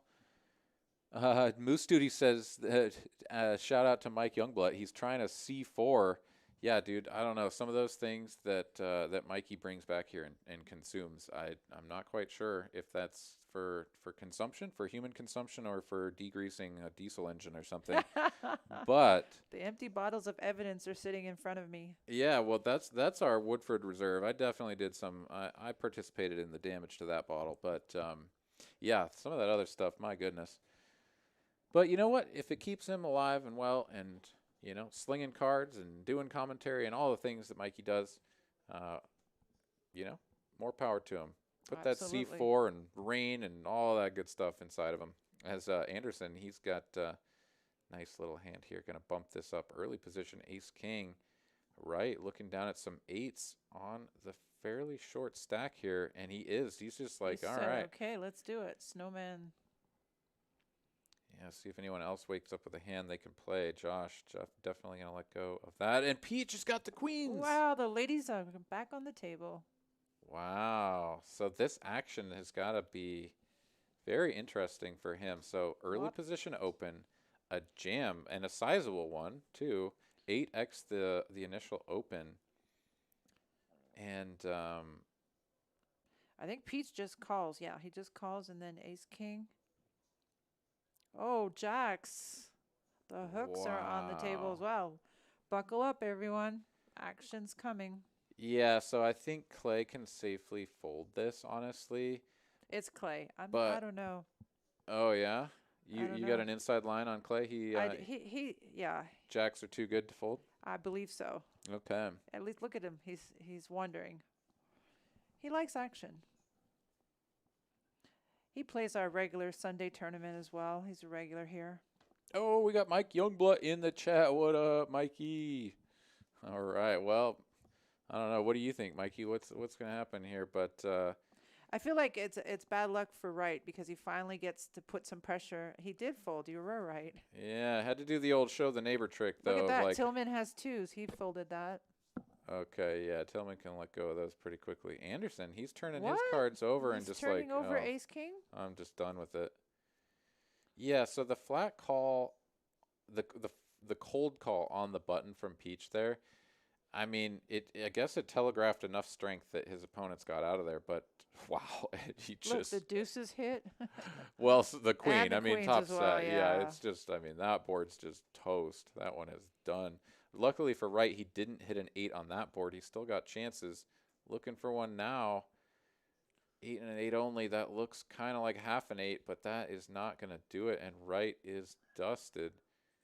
He looks He to be look- just going to reload, though. He Yeah. left those tip chips there, so hopefully he'll be back here in the mix. Can get things spun back up here in a moment, but He's ran into a few coolers here tonight, but he sure has. Yeah, hasn't worked out for him a couple of times here. Peach, the beneficiary of another big hand, holding up. So Peach stacking chips tonight. All right. Mikey says, helps Mikey reach top gear. Absolutely, man. That stuff keeps you going. All right.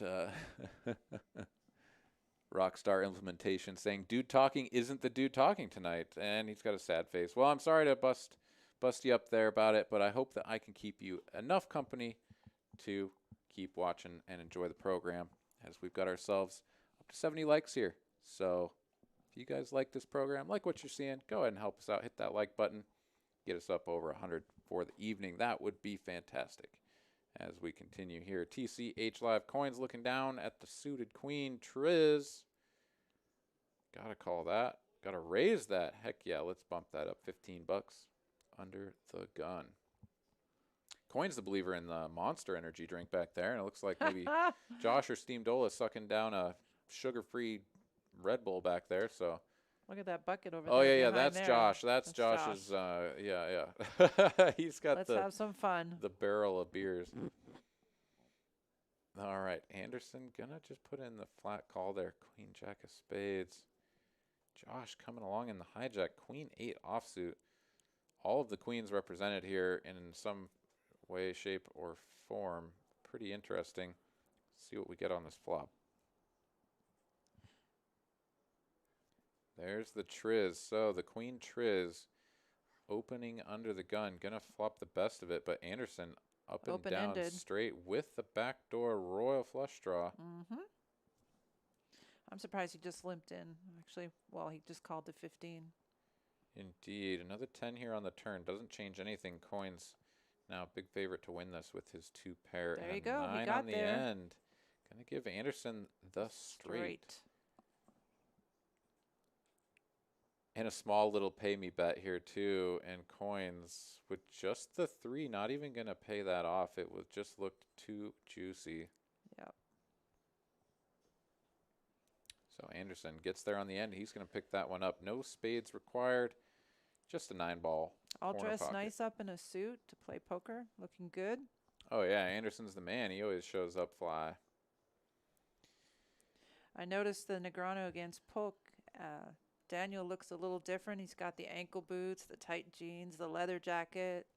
The blue glasses, the blue frames, right? Kind of like a different appearance to at least what I'm used to seeing him in. Yeah, I mean, I don't know. When he was streaming some of his WSOP online events and stuff, he's definitely into the colored glasses and stuff. But yeah, he was pretty relaxed, wearing shorts and flip-flops and everything wherever he was down in Cabo. He definitely has an image style difference, though. He looks like a different, he looks a little bit cooler, a little bit more. Maybe his wife has something to do with that. Yeah, well, I think that's probably the case. As J-Stack.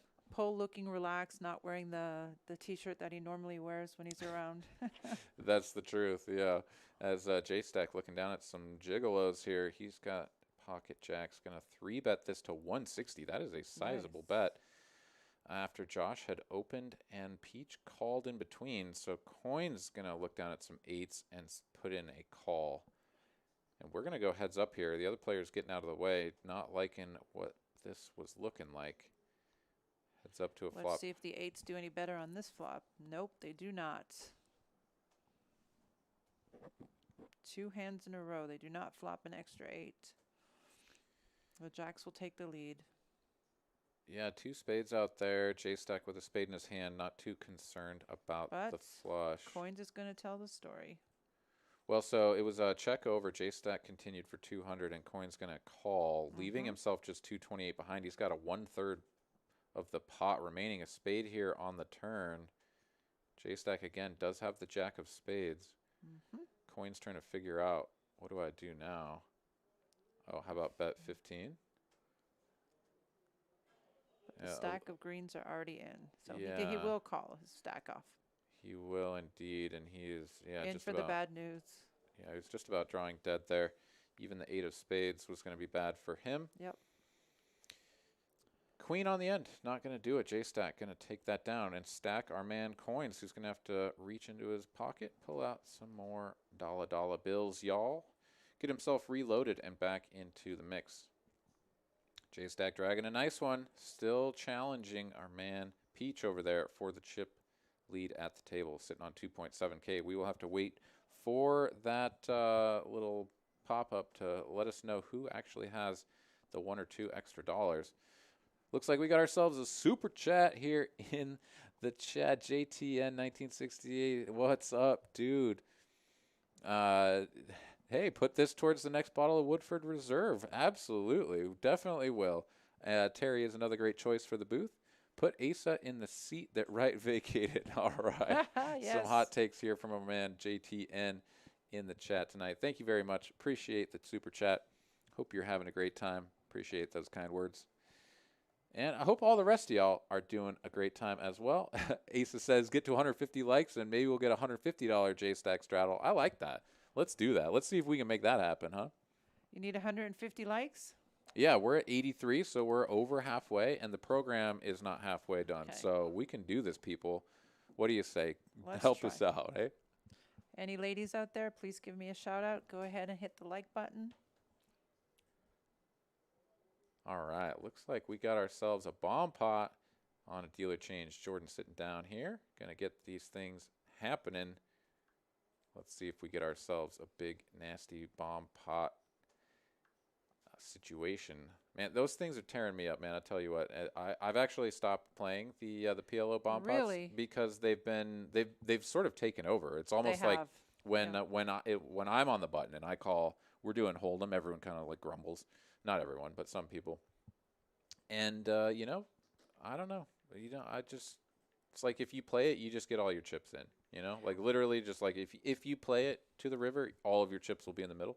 Yeah. And it's exciting, and you can win a lot of money. But yeah, it's also tough when you flop the nuts and get dusted on the river. So I do see sometimes like on the 1-2 game where it actually is not so bad, especially if you're only playing with a $200-$300 stack and you know you get it in. It gets crazy when you're on the 1-3 table. Yeah. That's where all the work you've done and all the stacks that you've built mountains, and then you get in that situation on the bomb pots and you just can't let it go. Yeah, that's more of the situations I find. And I feel like the people are loving it on the 1-2 games. I really do. Like they look forward to it. Like they now are asking me when the dealer sits down, let's do it. When the bomb pot gets there, let's do it. You're like, do you guys just want to make this PLO? Yeah, Should we let's just just play make PLO? a PLO. Yeah. But Well, there's some players that would love to do that. But then if you look at their stacks, they only have like 200, 300, 400 in front of them, so they're more than willing to get it. They came here to play, you know. Yeah. Let's play. No, that's definitely true. It's a little bit of a different story, like you said, at the 1-3 table when you got 3K in front of you and you're like, well, do I really just have to put this all in because that's what we're doing? Sometimes it is. So Coins here with just the pair of kings in the hole here. Big underdog against J-Stack with his flopped trips. Did not turn any additional equity, but doesn't need it. Sitting there up against the 2 outer coins. Coins not going to hit it. So J-Stack here with 3 6s and a queen. I guess we're going check here. J-Stack just going to take it as it is. Coins going to show him the kings. Or maybe the 8-3. Whichever one, all of them. Yep. Not good enough. So J-Stack going to pick up another one. Here we go. Top of the aggression frequency. Biggest chip stack. That man is burning tonight. So running over some stacks.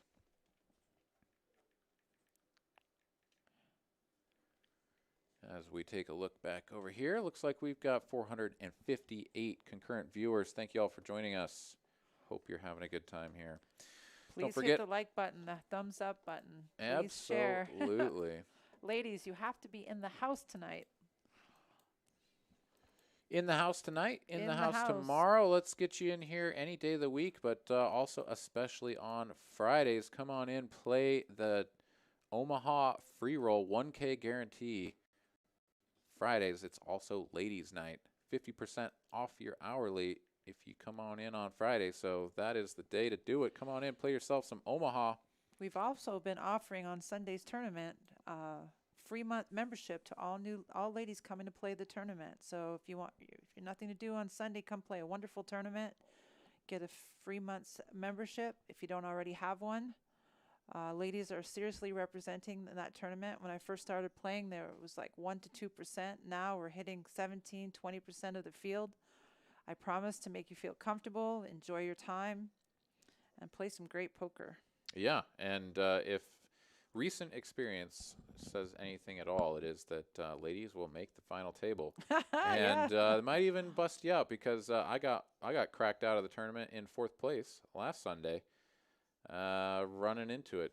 Just couldn't defeat the buzzsaw that was Erin G. So great job to her. She ended up chopping the tournament with the one remaining player after myself and Albert were bounced in 4th and 3rd place. So. That was very good showing by her, and we can have more ladies coming on in and showing how it's done. We've got that table alone, when tournament first started, I think there were 4 ladies and 4 men at that table, and that's a first for me to see that here at Texas Card House in the tournament. I mean, we're usually spread out more. Absolutely, as we've got some action here. So Josh putting in a bet of 65 here on the flop. J-Stack raising with the spade draw, not going to hit it. So Josh going to pick up 3 6s here on the end, go for value, and now J-Stack really can't continue missed here. his gutter and his spades. Yeah, that'll be the end of that one. So had he continued on the turn, the aggression, yeah, then that was very likely to get through. But he slowed down and just tried to peel off his 7 or his spade, didn't get there, and just gave up on it. He actually does have a lot of stop and go aggression. Like, remember the ace king? He didn't get involved in that hand with the ace king. But yeah, with some other hands, he's able to been picking up some nice pots with his aggression. Yeah, no, he has absolutely. A lot of different speeds. I think that is correct. So, and that makes it tough to play against someone who has a lot of different hand ranges, different speeds. I mean, he's the unknown. Yeah, absolutely. We got Jay Wynn here in the chat throwing down a $15 super chat. You are the man. Thanks, commentators, for the great entertainment week in, week out. Can't wait to join again. Cheers. Dude, we can't wait to have you back here on the Felt Thursday night, Monday night. We got to get you in there, man. So thank you very much. Appreciate that very much. And thank you for joining us tonight. J-Stack here. He's got a hand again. He's got King Jack offsuit. Coins raising it up here with a 3-bet, a small 3-bet as per the usual. Ace 10 on the button, and J-Stack going to call. Going to go heads up to a flop here. And he smashes it. Ace 10, King Jack, open it. Wow, yeah, J-Stack just drills it, doesn't he? Yeah, yep. check here with the nuts. Coins now. Just second pair. His diamond didn't even come in, so he is drawing dead here. He puts one of those little $10 bets out. See where he's at, I guess. That's where. J-Stack bet for 35, okay, and Coins came along. Yeah, so Coins still here with just second pair top kicker. J-Stack should be sizing up, but he might be going a little too big here. Yeah, he is going to massively overbet this. And his opponent sometimes could look him up thinking this is busted diamonds or a busted straight draw. But, man, Coins, I'm not sure if he has the hand to do it here. He hasn't played very much like that so far. But he's got chips in hand. And he does it. And J-Stack will get paid. He sure will. So, wow. Yeah, J-Stack really knowing his opponent there, thinking, you know, I'll go for a really big overbet here. It's going to look bluffy, and Coins is going to look me up light. So, sure enough, going to get that one through. It's funny because he has been folding some pretty marginal hands in that situation, but this one he called. I absolutely do think he thought it was a bluff. Yeah. Yeah. Well, that's another really nice pot going the way of J-Stack. He has just been stacking chips left and right. Every time we look over, he's got a mound of them in front of him, and he's trying to organize them into stacks. So he is certainly at the top of the leaderboard right now in terms of stack depth. It's time for another $100 straddle. That's what I would be telling him. Let's do Just it. keep the heater running, right? Yeah. Yeah. Why not? All right, Peach looking down at 2 black 4s. He's going to put in maybe a raise, maybe just a call. That is a raise to 25. J-Stack suited connector. He's getting a lot of playable hands and connecting really well. So this could be another spot for him to continue putting chips in the pot. I thought he was going to try to put all those white chips in. That's the most obnoxious thing ever when someone's like, oh, 25. Oh, I've got 25 right here. Let me just count them out long and slow. It just delays the game. Yeah. But indeed, we are just getting some green chips in there, and we will go to a flop after Clay going to come along as well as coins. Ooh, pretty little set right at the top. Indeed, Peach running hot here. Gut shot for coins. He's staying in it. And now a spade draw. And J-Stack here with the up and down as well. So, yeah, we've got that Interesting turn card. Yeah, interesting Yeah. 5 of spades there. It sure was. Brought in a lot of equity for these other players. Peach had, you know, pretty much just a hammer lock on this, but that will change things. Let's see. We're going to get, yeah, a bet of just 40. This bet is too small, way too small. I agree. Very wet board. 2 flush draws. Some straight draw possibilities. Definitely would like to see that a little bit larger. Let's see if he fades it. And he will, so just going to pick up a pair there on the end for coins. No damage done to the set of 4s. Little bet there of 65. Another really small bet. This one not going to get paid off. Pot?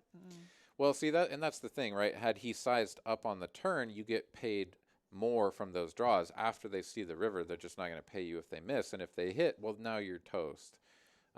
Most of the time, unless it somehow gives you a board pair for a full house that also completes a flush, something of that nature. There were 2 flush draws there. I guess he slowed down. Yeah, but definitely think that could have gone a little bit better for him had Absolutely. he sized up there on the turn, but still not bad. Yeah, there we go. Chip counts. J-Stack up at the top, just north of 3K. This is Texas Poker for you, folks. Playing 1-3 here, and that man is up $2,000 in just about not even 2 hours. So you want to get in on this? Why don't you come on down and join us? We got several tables running right now, and even you could be on this program next Thursday or a Thursday in the future. Go ahead and shoot an email to tchlivelist@texascardhouse.com. That information scrolling at the bottom of your screen there. Go ahead and reach out. Let us know when you're going to be in town. Maybe we can fit you in. Anderson here looking down at a pair of red 10s after Clay has limped in with the 7-6. Steam Doyle going to 3-bet this to 100 here with the ace-queen. Anderson in position with the 10s. He can definitely just play this as a call. And he will. And we're heads up to the flop.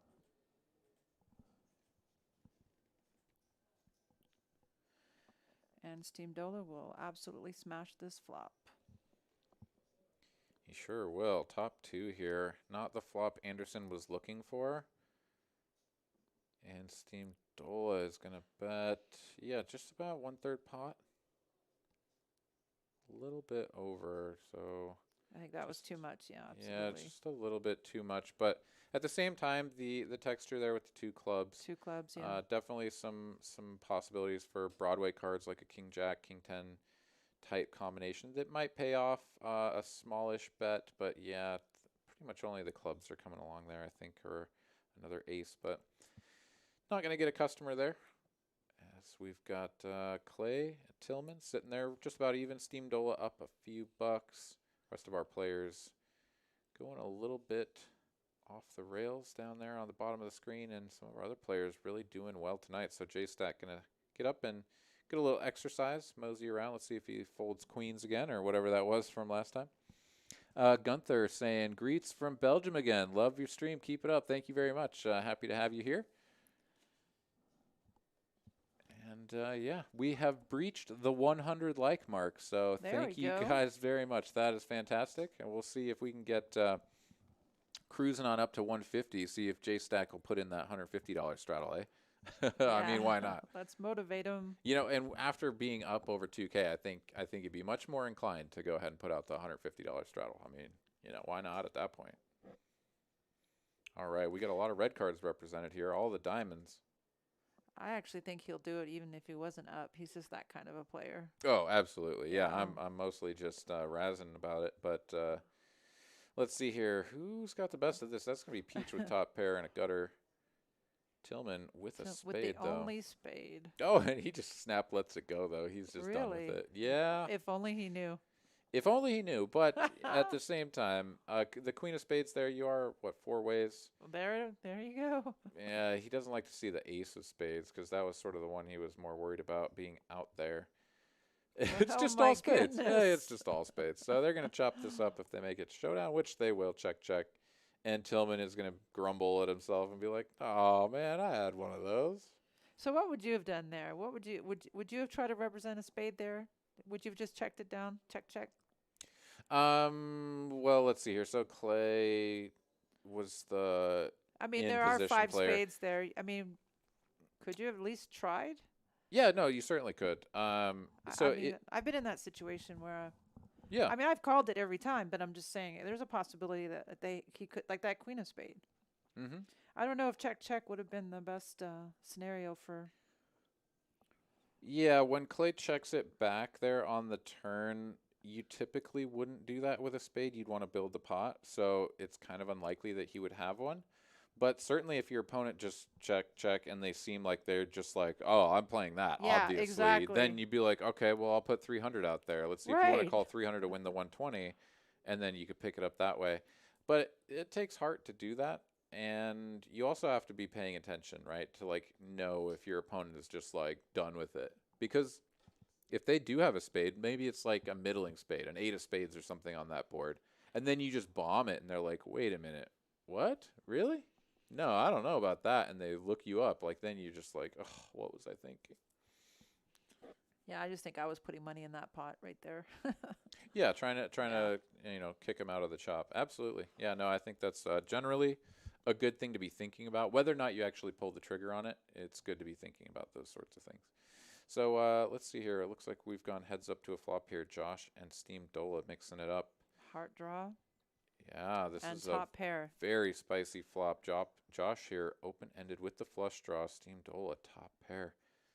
A bet and a raise. Quick call. Going to a turn. Deuce of hearts And right it gets there. there. No waiting. Yeah, Josh just smashes it. So Steam Dola now going to be out of position up against an unbeatable hand. And he'll check it. Trying to do pot control.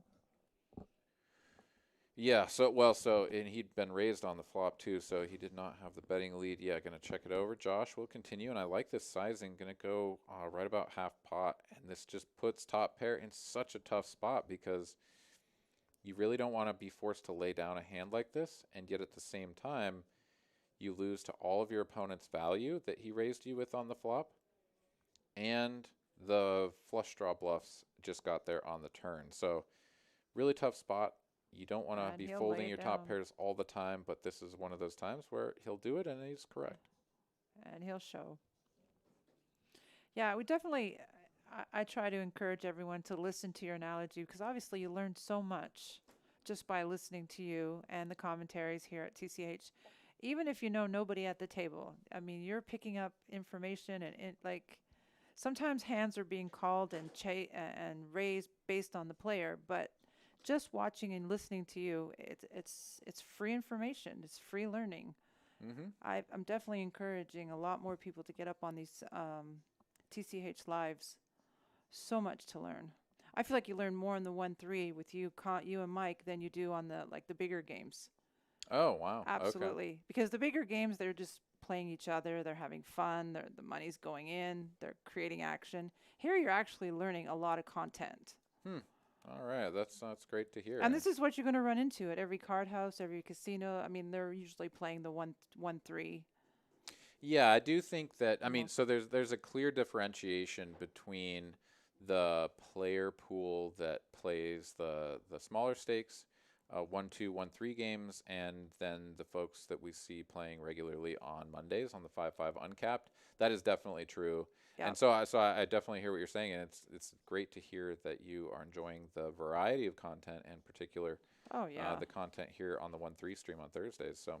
That's fantastic. I hope all of you are enjoying this fine content and the content on our other nights of the week. Don't forget to join us on Mondays for 5-5 Uncapped and on Sundays for the final table stream of the $150 Mega Stack 6K guarantee tournament on Sundays. Where all ladies will come get a free membership. Just come and play. That's right. And just mention your name, Terry Hatcher, at the front desk. You'll get a free membership, all ladies, on Sundays.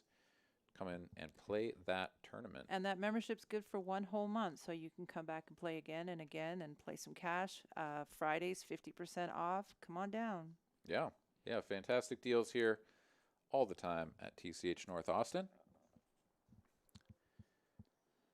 As we've got ourselves some more straddles, some limps it looks like. So William here looking down at some queens after Anderson has limped. They're making a lot of appearances here tonight. They are. He's going to raise it to 30 here. Get a quick call from Steam Doyle. We haven't gotten a look at his cards yet, so I expect some sort of middling cards like a suited connector or maybe a small pair. Coins, King 9 going to come along, and Anderson, who had limped, he's going to limp call here, Ace 3 of diamonds. Still don't know what Steam Dola has. Coins going to flop top pair here. Anderson bottom pair. Williams still with the best of it as far as we can tell. Coins going to lead out for 25. Like Anderson going to call. Yeah, William is going to have to, and he should make this a large sizing too. He should not be shy about how much he puts in here, or else he's going to get calls. Definitely want to thin the field here. He's going to go to 125. I think that this is a reasonable size. I don't think he should go any smaller, but it's in the right ballpark for sure. Maybe a little bit bigger would have been in order. Steam Dola with whatever he has is going to come along, so very interesting. This could be something like a 6-7 with a suit on board. He could even do this with a flopped set. Remember, it was just a $30 opening pot, so I think you could be really close. Yeah. Maybe a pair of eights, maybe. I think it's pretty unlikely he would come along with a hand as for weak the as a pair of eights 125, there. Yeah, getting two callers here now, so coins comes along as well. William now a little bit concerned. Oh, all in and a call. This should be interesting. Yeah, Steam Dola must have bottom set or something. He's going to let it go. 6-7, it was the 6-7. You were right. Absolutely. Yeah. And so he picked up the heart equity and he just ripped it in there. I really like that. The speed at which he did that might have been a little bit of a tell, but William not looking for it. He said, nope, I guess I'm done. That can't be it.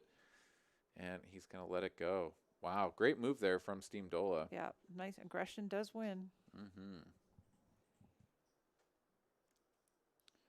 I actually thought his $30 bet was a bit small with the queens anyways. Going 5 to a flop with queens, that was a little scary. Well, yeah.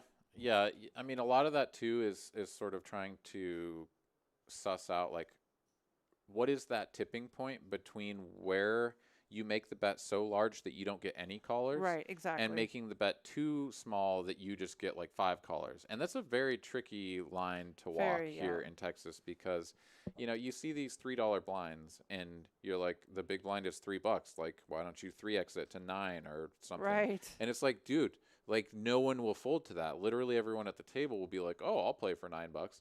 So then you just have to change your strategy based on what the players are willing to do. So then you're like, all right, are you willing to do $15? Yeah, everyone's okay. How about 20? Okay, well, how about 25? Right. So Will tries 30 there. He still gets the callers. Yep, I mean, 5 that's callers. just the way it is sometimes. And maybe he goes to 60 the next time and everyone folds. And then he's like, no, I went too big. as he is going to add on. So looks like Will going to strap on another stack of green there. And we will continue here. $6 straddle, not happening. So $3 Is that to call. Albert at the table? No. Did Albert come? No. No, we've got Tillman over there. And Okay. other Must than have been that, I don't Tillman. think we've seen any new faces. It's Okay. it's the starting lineup here, just with Tillman in place of Prestige. So, all right.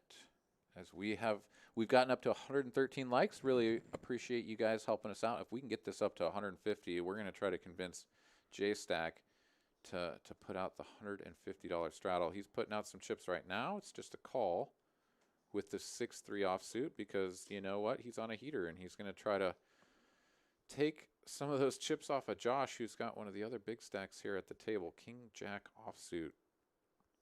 And he's going to flop well. Top pair here, giving J-Stack a gutter.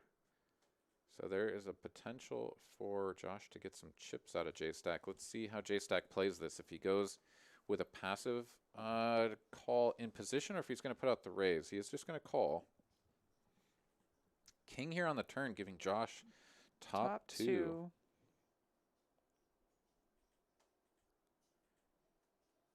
He's going to continue betting, and this looks like a good sizing, 3/4 pot.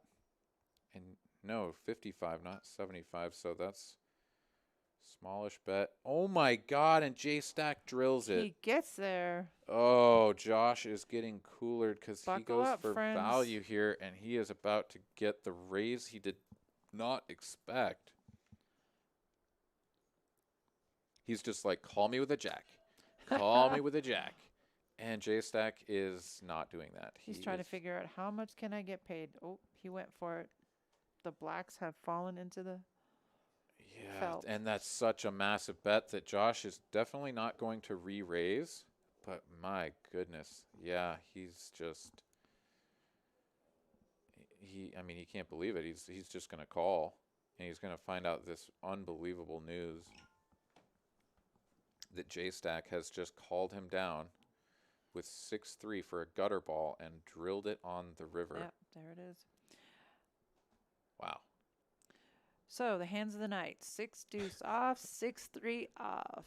Yeah, J-Stack is making those little baby sixes work for him tonight. That is for sure, as he is dragging another pot. This man is unstoppable tonight, up to nearly 4K off of a 1K buy-in. Way to go, my man. All right, J-Stack bringing it in. All right, just taking a look over here. Things looking good up in Dallas as well. They've got 3 tables of 1-2, 3 tables of 2-5.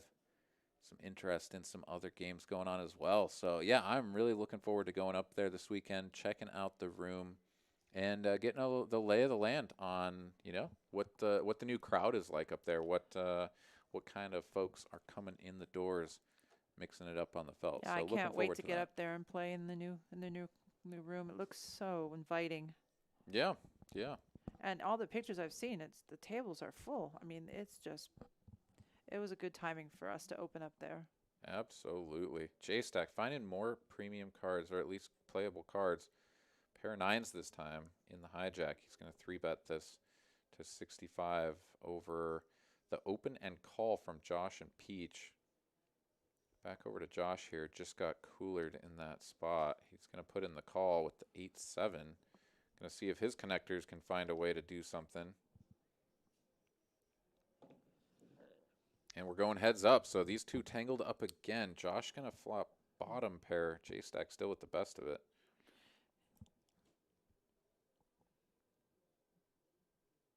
Yeah, 4 here on the turn. Not going to change anything. Josh is going to lead out. And J-Stack quickly going to call.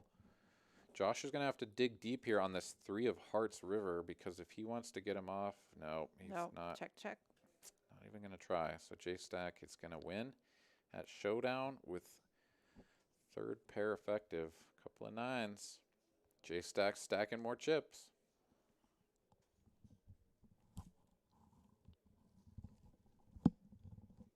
All right, adding 165. Yeah, he's going to be clear up to almost the 4K mark. On a 1-3 game. Lots of action. Oh Come to my Austin, gosh, yes. Texas. This is where it's at, man. I Yep. love playing here. This is fantastic. Tillman here hasn't put in a pre-flop raise since he's joined us here at the table. Now he's in position. Let's see. Maybe he'll get something going as we've got ourselves a $6 straddle, 15, maybe $20 restraddle. Here over from Josh. We also have 1-2 tables that run a little bit smaller. If your entry is at that level, please come. We still have lots of tables with the 1-2. Mm-hmm. Last night I got to deal some Badoogie and some stud 8 and mixed games. That was so much fun. Oh, yeah. We get that 5-10 mix running every once in a while. J-Stack accidentally turning his hand up, so he's going to go ahead and pitch And they that don't know why he's folding 7-4 off. Well, that's not going to be good news for Peach over there, who has opened this up to 65 with the 2 red 7s. He's not going to like knowing that one of his 7s is gone. However, that is a large opening size, so it might help him get away from those 10s.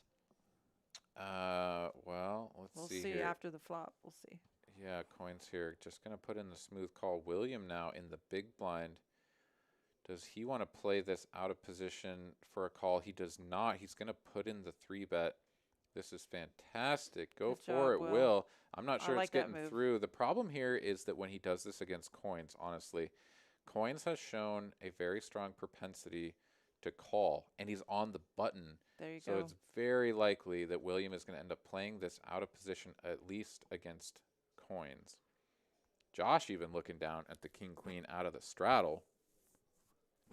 He says, you know what? This action just doesn't look good. I'm out of here. Peach, especially after that 7 was shown, he's going to pitch his cards in. And I think coins is going to snap call this, honestly. I agree. I absolutely think he will. Yeah, he's got his chips already. They're out there. And now William, with a king and a queen dead, as we saw from Josh's hand there, is looking to improve or perhaps bet enough to get coins out of this.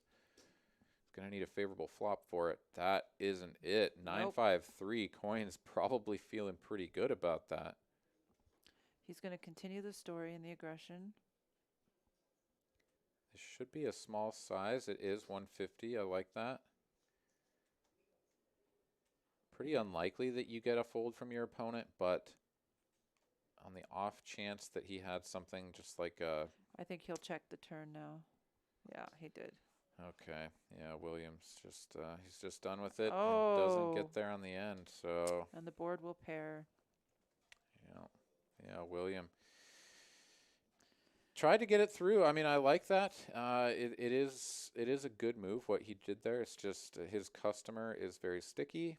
His customer had a good hand, and William's hand just didn't connect. So all of the things that Will didn't need to have happen to win that pot happened. Absolutely. And that's not going to work out for him. So a lot of hands would have folded there. Just 10s are not going anywhere. yeah.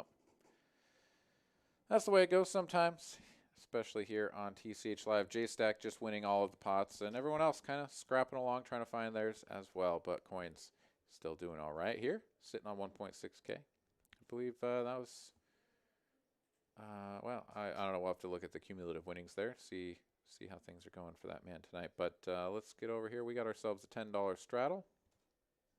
Over to J-Stack. He's like, I got one card, man. Oh, wait. No, I do. It's just behind my giant pile of chips, my other card.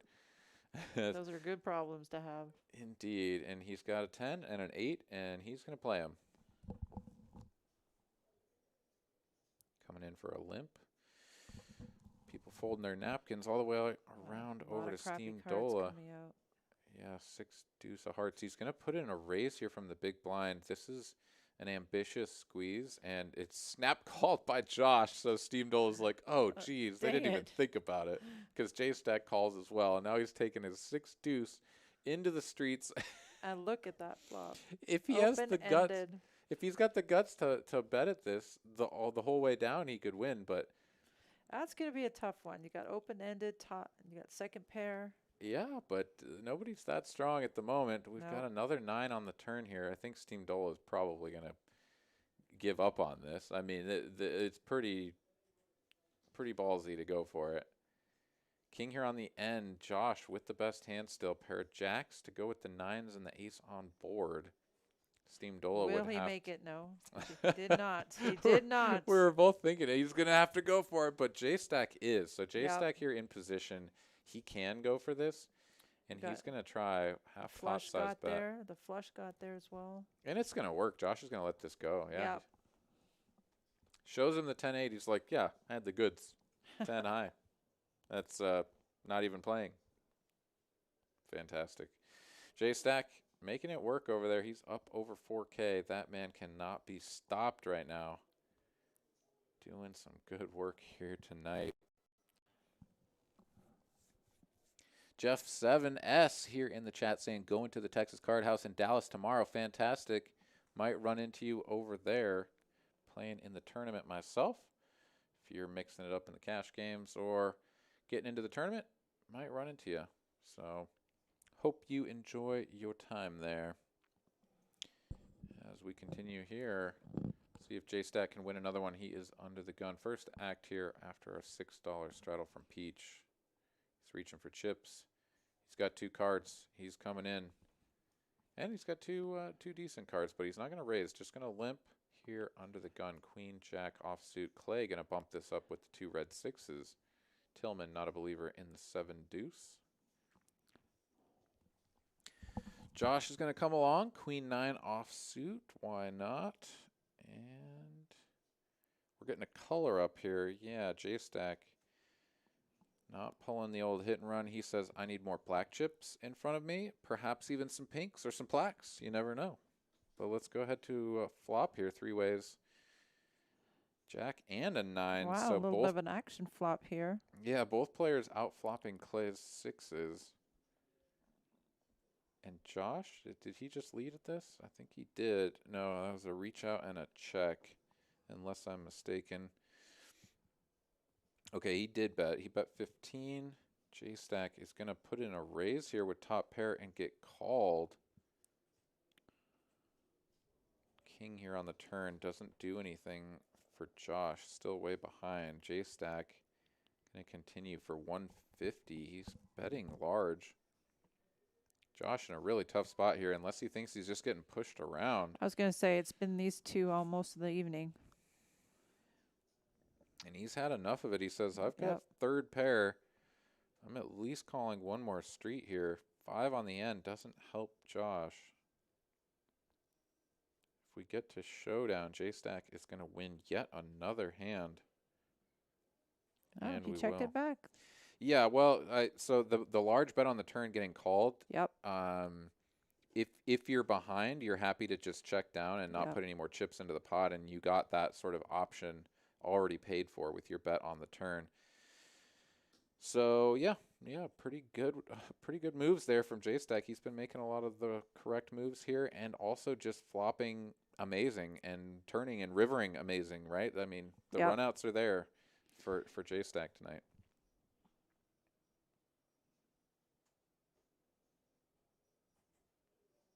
All right, Chris Park saying under a 3-hour drive to TCH Dallas. All right. Yeah, I think it's going to be, it's just a couple hours for us too here from Austin. So depending on what time I get out and what kind of traffic I run into, it shouldn't be too long for me to get up there as well. Yeah, big tournament there. Go ahead and check out the TCH Dallas website. You can just go ahead and type in texascardhouse.com/Dallas. That'll bring you to the page, and on the little scroller right there in the front of that page, you will see all of the information about that 50K guaranteed multi-flight tournament. Flights running tonight, tomorrow, and Saturday. Saturday starting at 2 p.m. Tomorrow night, the tournament starts at 7 p.m. It's a $265 buy-in with a 30K starting stack. All 3 of those starting day 1 flights will feed into day 2 on Sunday, starting at 2 p.m. Sounds like a fun weekend. Absolutely. I'm looking forward to it. Okay, so the 8s have bumped it up. The flop hit Tillman. Yeah, 2 pairs with a club draw. Yeah, Steam Dola here has turned second pair. He's going to get rid of his. No, he is going to call. Okay, he's going to make the call, and it's going to go 2 pair against 1 pair. Oh, that looks like a full house now. That sure does. Yeah, going to be very tough for Tillman to get paid unless he makes this a very small bet. Instead, he's going to go polar as he should, try to get paid off by Queen of Clubs, Jack of Clubs. Just not going to happen. Steamdola has a really bad hand given the texture out there, so he will get away from it. Tillman's going to pick up a small pot there. All right, we're up to 125 likes. Ooh, getting closer. Getting closer. Let's do this. Send a shout out to my ladies. Come on. There we go. Hit the thumbs up. Let's do it. All right, let me refresh the page, make sure that I'm getting all of the most up-to-date information. Sure enough, sitting there at 124 likes, 125 likes. Very good stuff. Thank you guys very much. Happy to have you here. Thursday night, we've still got ourselves over an hour of fantastic content here for you tonight. And the eights are back again. Yeah, eights and queens. Eights We've seen and a lot of queens. eights and queens tonight. Yep. Josh coming along. He's really opened up after that sort of curb stomp he got from J-Stack on the river with that 5 coming in. We've seen him playing a lot more hands that are very speculative, and honestly, I wouldn't necessarily expect him to play in the manner that he's doing, so he may be a little bit tilted. He's going to miss that flop by a mile, unfortunately for him. Coins here still with the best of it with the 8s, and even going through the turn. Now we've got an open-ended for J-Stack. Yeah, Clay and Josh with a whole lot of nothing, but it is going to check over to Josh, who's going to take a stab at this, drawing dead. Yeah, he's definitely changed his style of play. J-Stack the only one that's going to call, though, so honestly, when this bricks out and J-Stack just picks up bottom pair. Oh, no, he didn't continue the aggression. No, Josh just gave up on it. He's like, I can't be good. Josh, There's just we no were way. rooting for you. And honestly, that was the best card in the deck for him. Well, one of the best cards with the diamond completing. Yeah. Because he has a diamond in his hand, and that's a hand that he could credibly bet. However, it checked through on the flop, if I'm not mistaken. So, yeah, maybe selling the diamonds wasn't something he could do in any case. He is going to check that down. J-Stack going to win with the best hand, pair of deuces. Moves up to 4.4K. No one has taken their option of matching his stack. That's what we need. Yeah, just every player at the table just add on up to 4.4K. You know, let's turn this into the Monday 5-5 uncapped. You know. There you go. Yeah. But yeah, we've seen some fantastic action here tonight. We've seen some chips flying around, and a lot of the time they are flying into J-Stack's possession. He is doing some work. Coins here, baby raise, ace-4 offsuit, Peach 3-betting with the king 5 of spades on the button. It's the first time we've seen this kind of move from Peach, and I like it.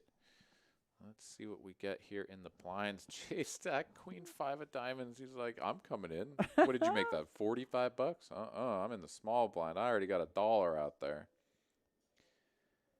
Clay is going to come along with the king jack. So this There's those ladies again. Indeed. And J-Stack, yeah, he's just drilling it He's left killing and it. right. This is like Aaron all over again from the other night at the tournament. Just bink, bink, bink, bink, bink. So J-Stack here going to check. It's going to get over to Peach, who's going to continuation bet. And then J-Stack is just going to call. These other players are probably just going to get out of the way. No, Coin says, yeah, I got less than 1% equity. Oh, this is not a good card for Coins. No, this is quite true. It does bring in the backdoor spades for Peach, too. So there you go, action. Yeah, very much so. J-Stack now definitely got some customers. Let's see what he does here after the check to Peach, who continues betting now. Picked up equity with the flush draw. And it does not get there. Yeah, so that But now you've got kings, got aces, and you got those queens that are in the lead. Oh, they checked it down. Wow. Yeah.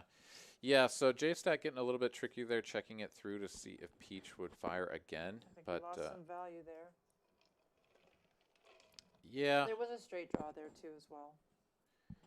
Yeah, I wouldn't expect the king to have changed that much, but definitely Peach picking up the showdown value there didn't feel like bluffing anymore. Plus, after the way the action had gone, really tough to put out another bet for value there unless you actually have queen 5 beat. So, Yeah, just kind of a tough spot there for J-Stack to not just win all the chips. Like, Right. what? You know, he only won whatever was in that pot. It was only a few $100s. I just don't understand. But, yeah, somebody's saying don't joke about Texas Dolly passing away. I agree with you. That was uncool. Well, I'll have to go back and look and see who said that, because that wasn't cool. There was a brief moment there where I thought that we'd lost the great Doyle Brunson, and I'm really glad that we didn't. So, fantastic stuff. I guess you can just look at it that way. We didn't lose Texas There Dolly. you So, go. hey, you know what? Celebrate. Today's a great day. Today's awesome. All right, as we continue here, J-Stack. Wait a minute. He folded. Something's gone terribly, terribly wrong. And it was for $6 too. And he was on the button. Oh man, he's gonna have nightmares. This is gonna come 10-10-5. Oh, No, it's not. no. Okay, all right. Clay here with a gutter. Coins, queen high. Josh with a pair of eights and the best hand at the moment. Checks over to Josh. He's gonna bet. Clay gonna come along with his gutter. Gonna pick up backdoor clubs, but still pretty far behind. Yeah, I don't think he thinks. There you go. Yeah, check, check. And now Josh can safely go for value if Clay were to check, but Clay is actually going to fire at this. And this should be a very easy call, and Josh will finally get a win. No! I take it all back. He's going to lay down second pair. Well, Clay hasn't played that many hands. Maybe he just gave him the benefit of the doubt. Well, and like we were noticing, Josh has kind of been running into it recently. And so I think even for $30 there, he just felt like, no, there's just no way. This guy's got something better than me every time, and just gets away from it. And that's understandable when you're in that mentality, like in that headspace, when things are just not going well for you. Yeah.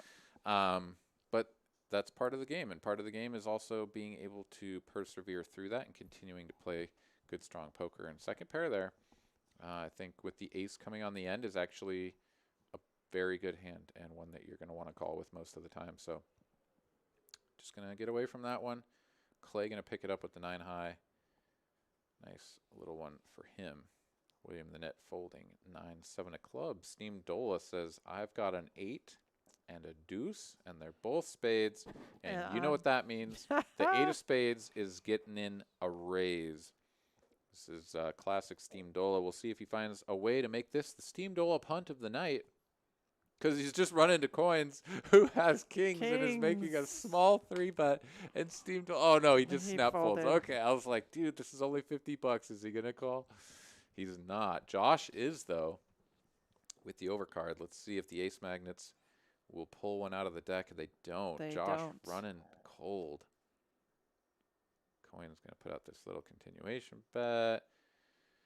Josh probably going to get away from this. It is only 75, but gosh, he's got to be thinking this hand is pretty weak. Oh no. He gets Poor a 9 Josh. here on the turn.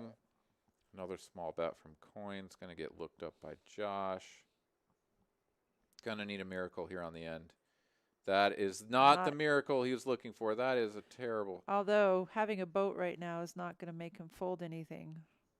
Well, yes, but you go. He's just always putting in another bet, yeah. Yeah. And Coins just gets him, and Josh is just like, how does this keep happening? Like, I should have just never seen that turn. See that bucket behind you, Josh? Go grab a cold one. I think he needs to stick his head in there for a hot minute, cool off his dome piece. Let's do something. Yeah. Oh man. Yeah. That's just a little bit unfortunate there.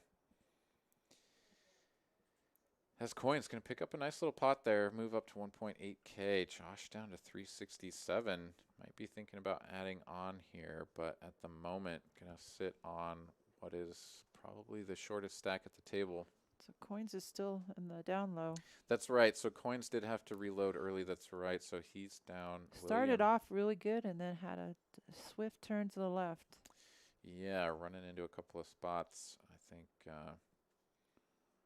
both J-Stack and Peach taking some chips off of our man.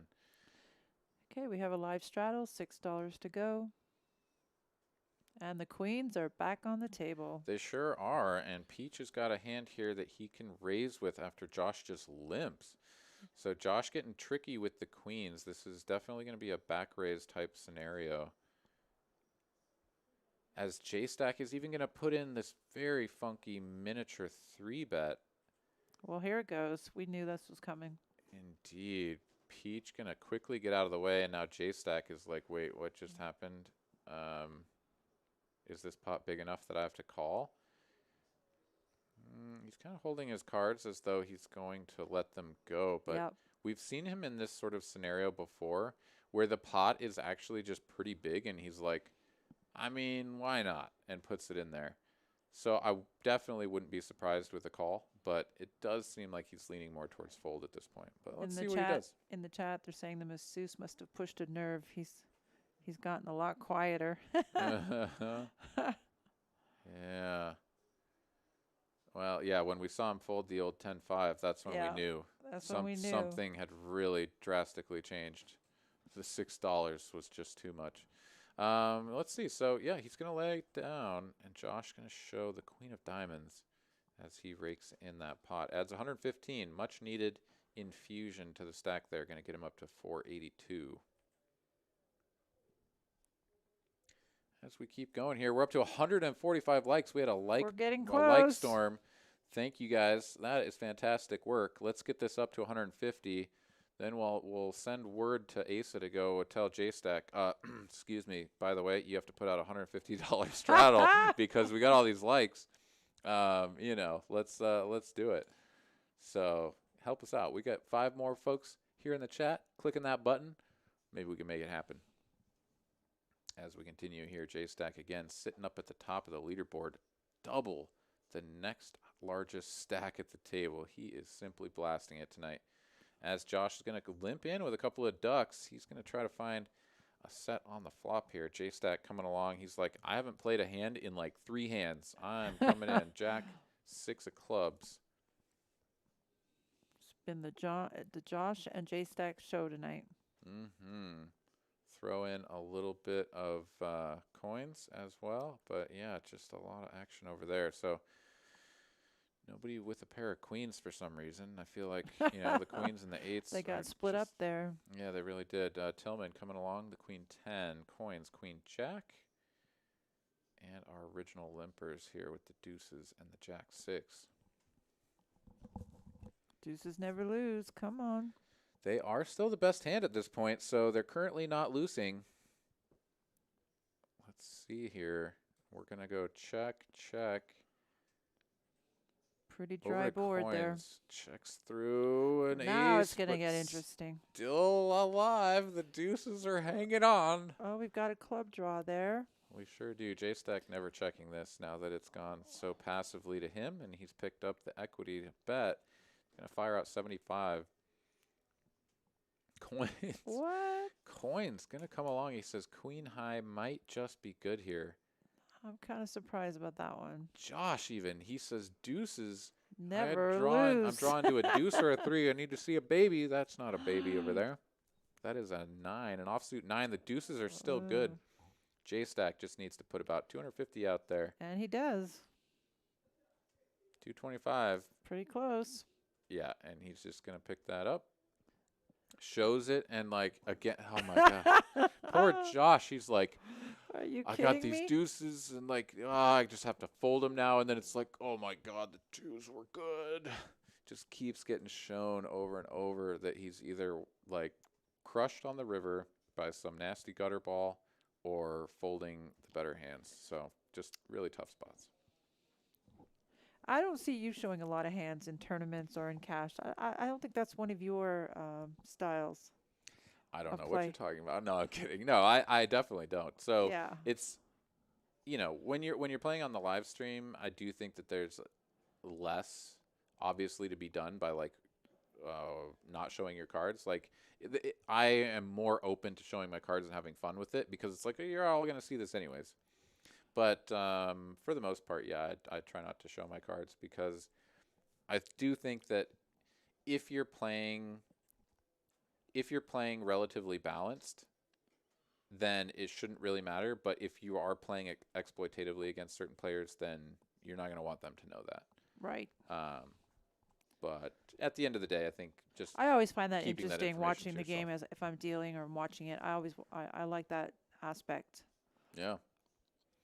Let's see here. We've got the Kevin here in the chat saying, looking at your stream from Italy, 3:30 a.m. here and love it. Nice. Fantastic. Burning the midnight or 3:30 a.m. oil, however you want to do that.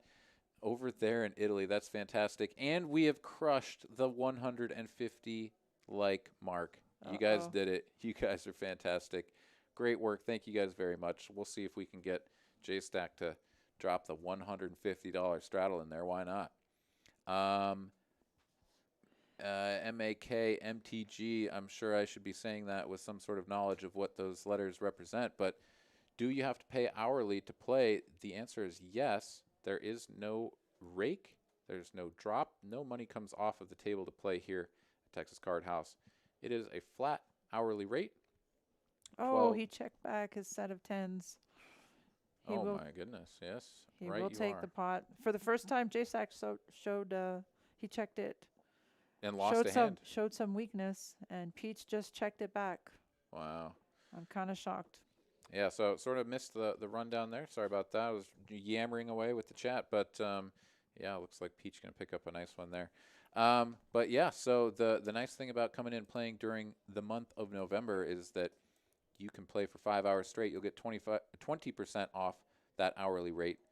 Play for 7 hours straight, you'll get 30% off. And if you play for 10 hours straight or more, you'll get 40% off that hourly rate of $12 an hour here at and TCH believe me, North it's Austin. easily done. Absolutely, and that is fantastic value.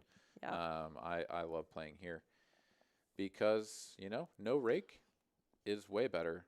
I don't care what Daniel Negreanu says. No rake is the best. Absolutely. So let's just go with that. As we've got the Ducks showing their little beaky faces again. Clay in possession this time. Tillman with 2 overs. Oh no. Kings. Coins. He's got kings. Cowboys. Cowboys against deuces. And Josh with a hand. We don't know what it is, but he likes it well enough to put some money out there. In fact, he's raising. This is a 3-bet and coins here. What's he going to do? Probably min click this to like 120 or something. Yeah, 125. Well, we know Clay's going to leave this one go. He let the jacks go earlier. All Deuces right. are easy to fold. This is our first 5-bet pot. Yeah, Clay going to have to lay down the deuces. Interesting. Coins is like, yeah, I have kings. And Josh is like, oh, God, I probably don't have kings. We don't know what he has We'll figure yet, out what he has in a moment. Yeah, kings are the best hand most of the time. Josh trying to get him in there. Tens. He is just getting coolered left and right. Going to need to find a 10 here. I think they're running it twice, if I'm not mistaken.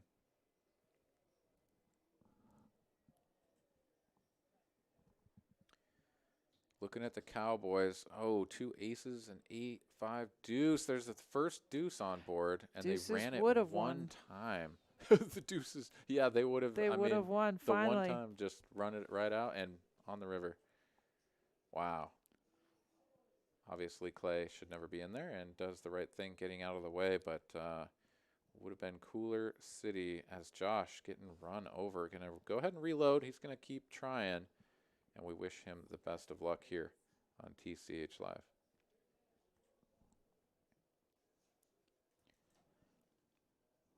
Mike Youngblood saying Josh is Mosquito Joe. Yeah, Mosquito Josh, I think he goes by. But, yeah, definitely of the Mosquito Joe franchise operating situation, population, all the shuns here at the table.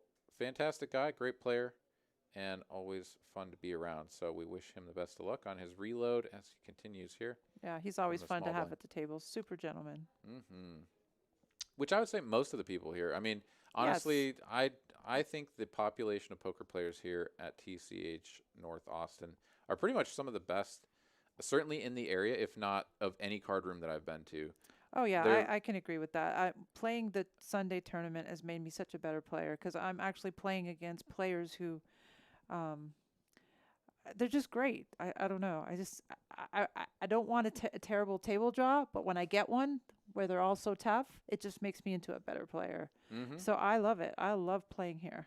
Yeah, like so definitely that aspect of it is fantastic. And then just the demeanor of the players too. I can count on Yeah. probably one hand, definitely one hand, the number of times that I've seen someone like get out of hand. Like Right. either they got upset about a hand or maybe they, had a few too many to drink or something of that nature. It's been so few and far between. Everyone very well behaved here. And I obviously agree. the floor staff and the dealers do a fantastic job. Absolutely phenomenal floor you got here, and you don't even hear them or see them. Like, when do you even hear floor being called? It's very rare. Yeah, absolutely. As we are going Yeah. 3 ways to a flop here, jacks for William, sixes for Tillman, and the queen nine suited for Anderson. And of course, Anderson, the queen's coming to make its appearance. yeah, he just drills this flop, takes a massive lead here. Worst hand going in and the best hand after the flop. Indeed, still not out of the woods yet, but holding nearly 80% of the equity. You check over to William, who is going to continue half pot size bet here. Tillman getting out of the way, Anderson not going anywhere, and William has got to just be going, what? Come on, man. I wanted to win this one. Very unlikely at this point. Your opponent could be on a draw. Hearts is possible, even a smaller pair, but he puts in the raise actually, so I didn't quite see that. So he's going to put in this raise, which is actually sort of interesting.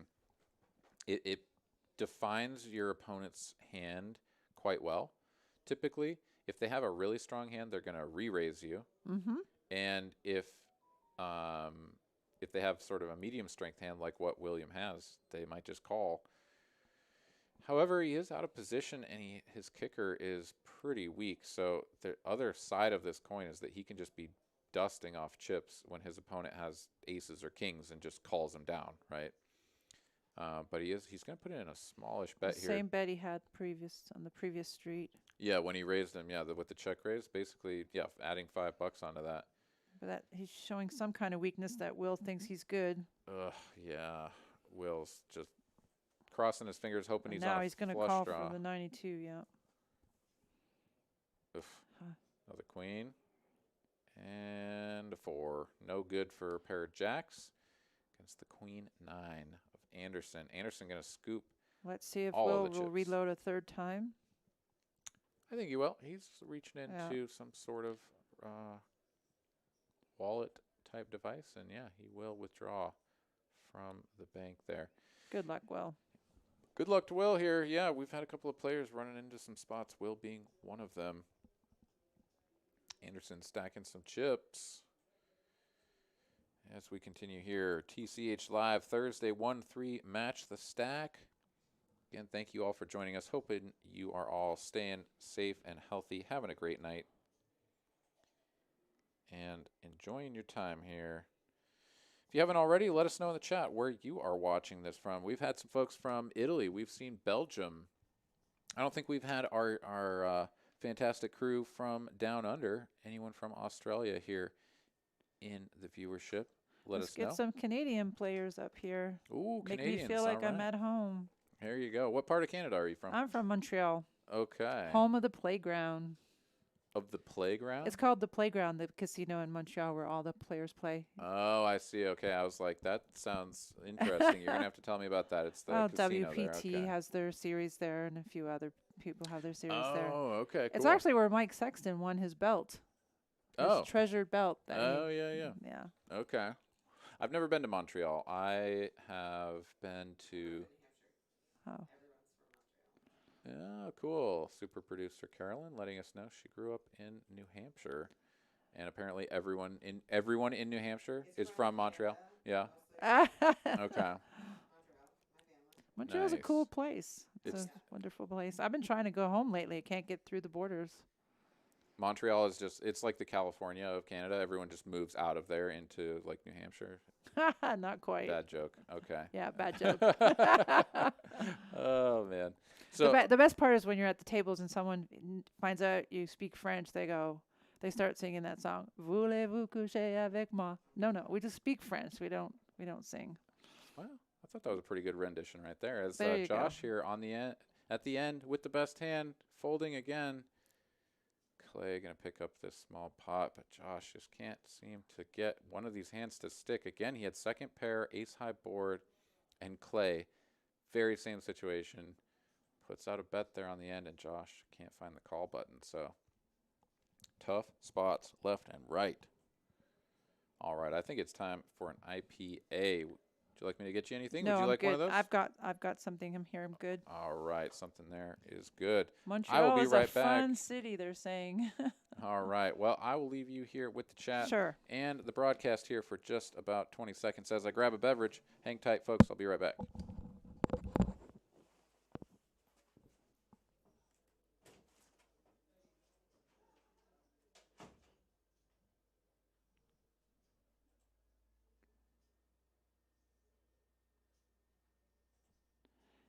Okay, we've got coins opening up. King Jack off. Raising it to 15, getting the party started. Peach will call with a pair of 4s.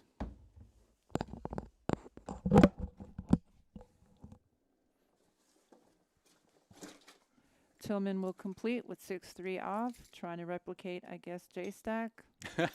Yes. Actually, and he flops really well. Yeah, he's got the makings of it, that's for sure. But Peach also hit his set.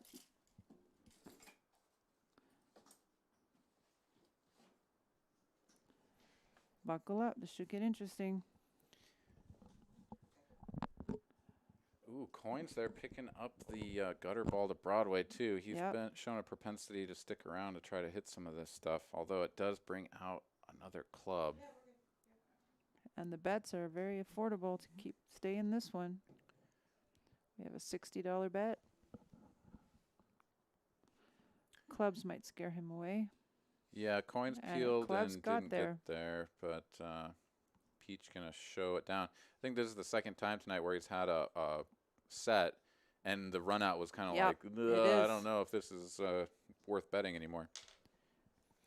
Got myself a delicious Voodoo Ranger Imperial IPA. Thank you so much for bringing these. Oh, you're welcome. Delicious. New Belgium Brewery from Fort Collins, Colorado. Not too far from my old stomping grounds. And definitely consumed my fair share of New Belgium beverages back in undergrad. I mean, it was mostly, I won't lie, it was mostly Keystone. Okay. And Coors products because I was there in Golden, Colorado. Oh, I was just there. Yeah, very nice place. Did you do the tour? No, I actually, but everything was shut down. Oh, well, everything's been shut down. Sense. You said you were just there, so I and thought. they're more shut down than anywhere else in the world. And the only place that was open was a homemade brewery, and it was kind of cool. You know, you get to sit outside and grab a beer, and in Golden, it's just a beautiful place there. Yeah. I think I probably know the one that you went to. Although there was another one or two that opened there in Golden after I left, but there was one that we used to go to a lot. I forget the name of it. I'll have to look it up. Yeah, I'm terrible with names too, about where I've been or what. But their shtick was the second largest brewery in Golden, Colorado. Oh, there you go. That was pretty fantastic. As we're going 3 ways to a flop here, King Jack suited for Peach. Going to hit a gutter ball here. Steam Dola making second pair and the best hand. Josh in with another speculative hand and not connecting.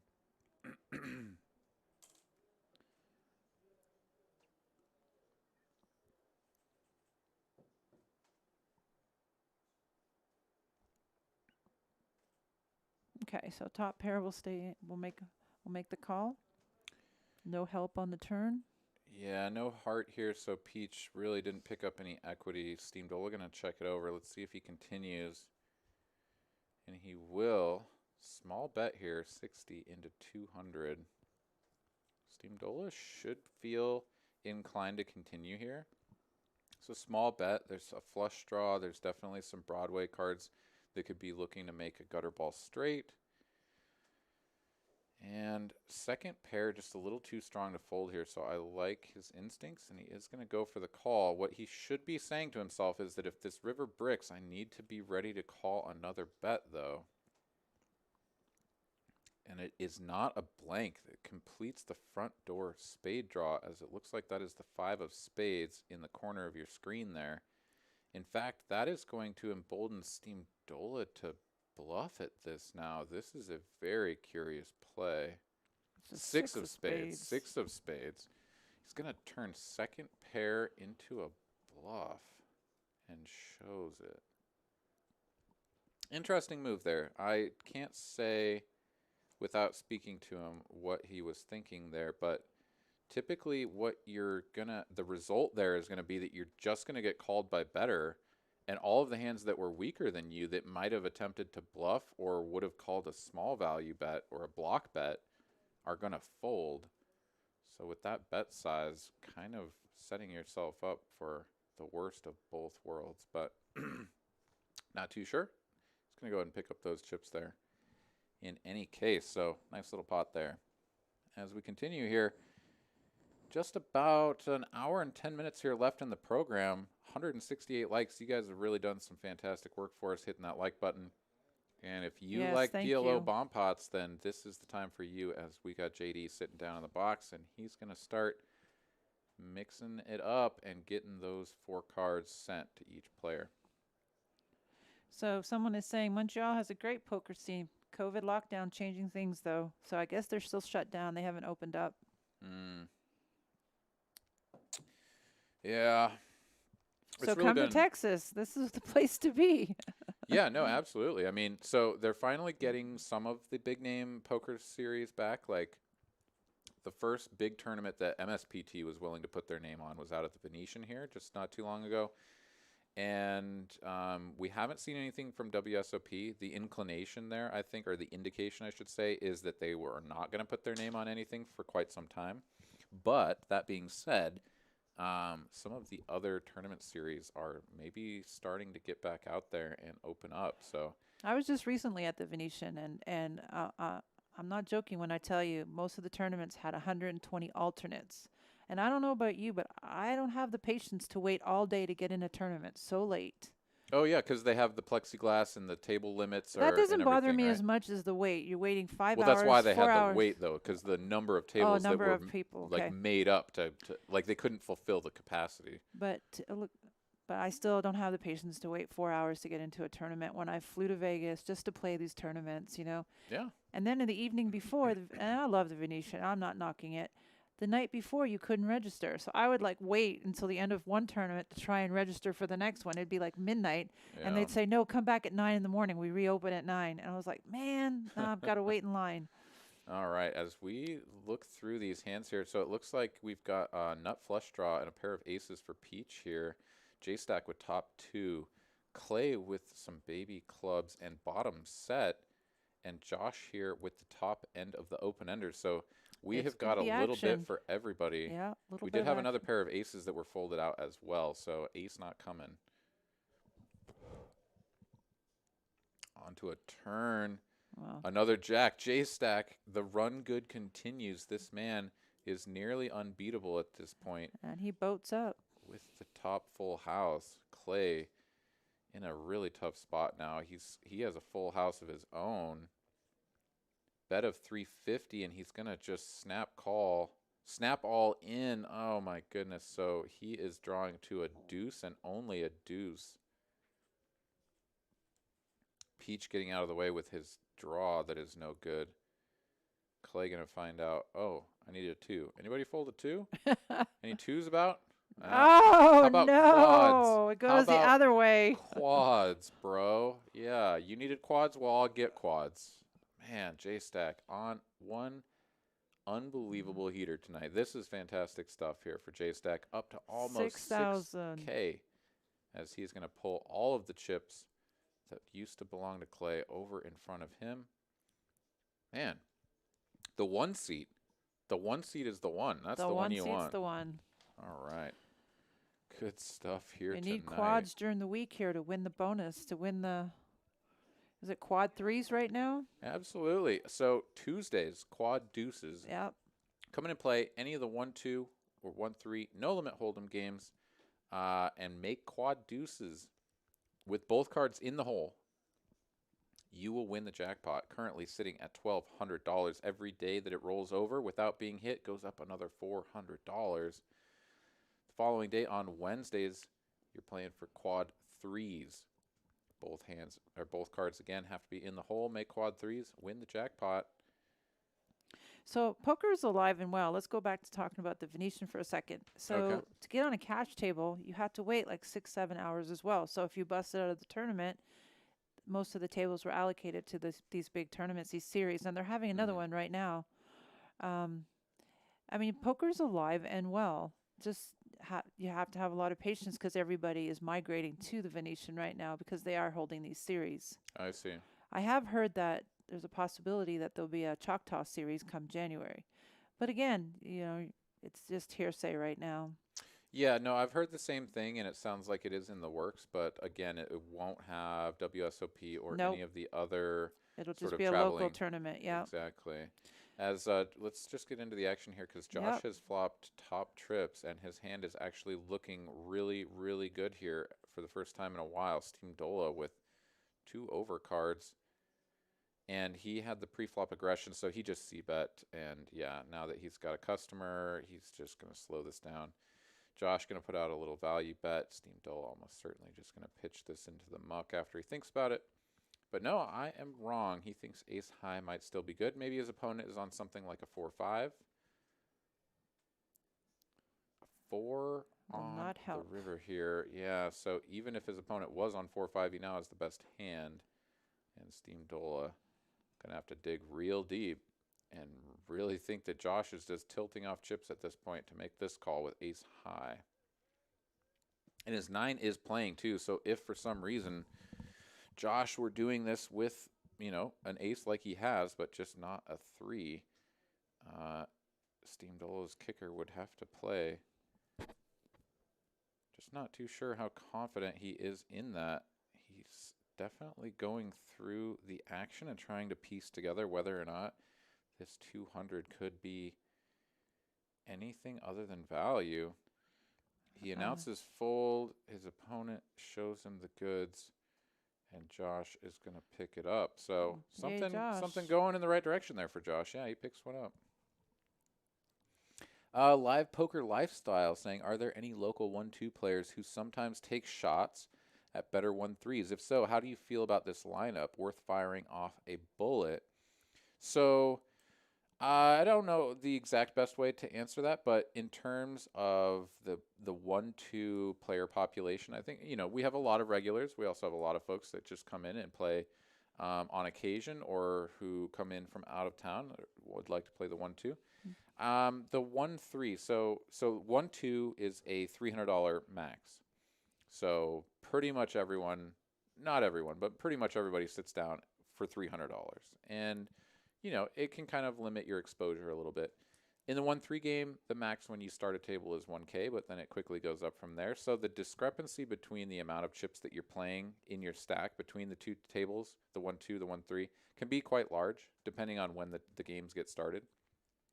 But I would not let that discourage you if you're thinking about stepping up from 1-2 to 1-3 because you can still buy in for 200 at the 1-3 table. And that's quite common is to have people either waiting to go to a 1-2 and there's an open seat at 1-3 or they're just interested in checking it out.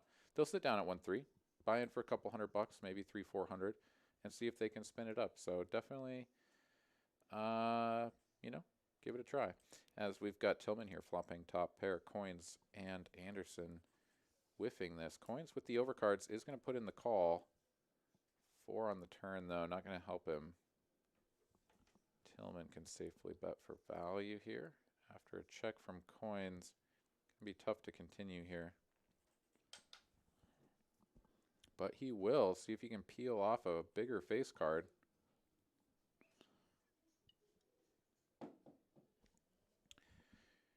Not going to do it. It's an overcard, but it's the wrong one for coins. Tillman not going to be happy about it necessarily because ace high spades. But,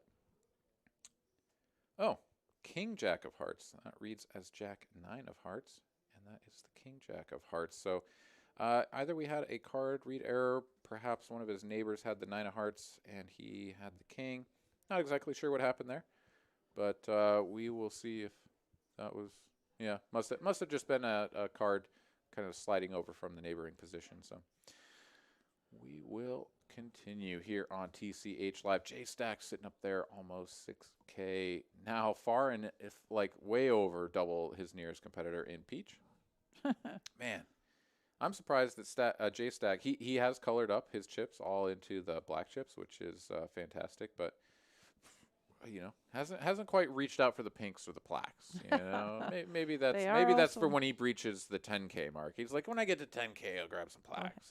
Why not? And the bullets of mass destructions have made another appearance. Indeed, they have Peach with them again. They seem to be concentrated here, as we do have a new player at the table. Fantastic. So, let's see here. Yeah, let's see if we get any action here. As Chris Parks saying, calling it a night. Great job on the commentating, Aaron and Terry. See you at TCH Dallas for the 50K. Chris, thank you and good night. Happy to have you here. You stay safe and healthy, and yeah, maybe we'll run into you up there at Dallas for the tournament. So take care. We're going 4 ways to a flop here after the raise to 35 with the aces and 3 players calling. Dodged everything there. Aces are ahead still.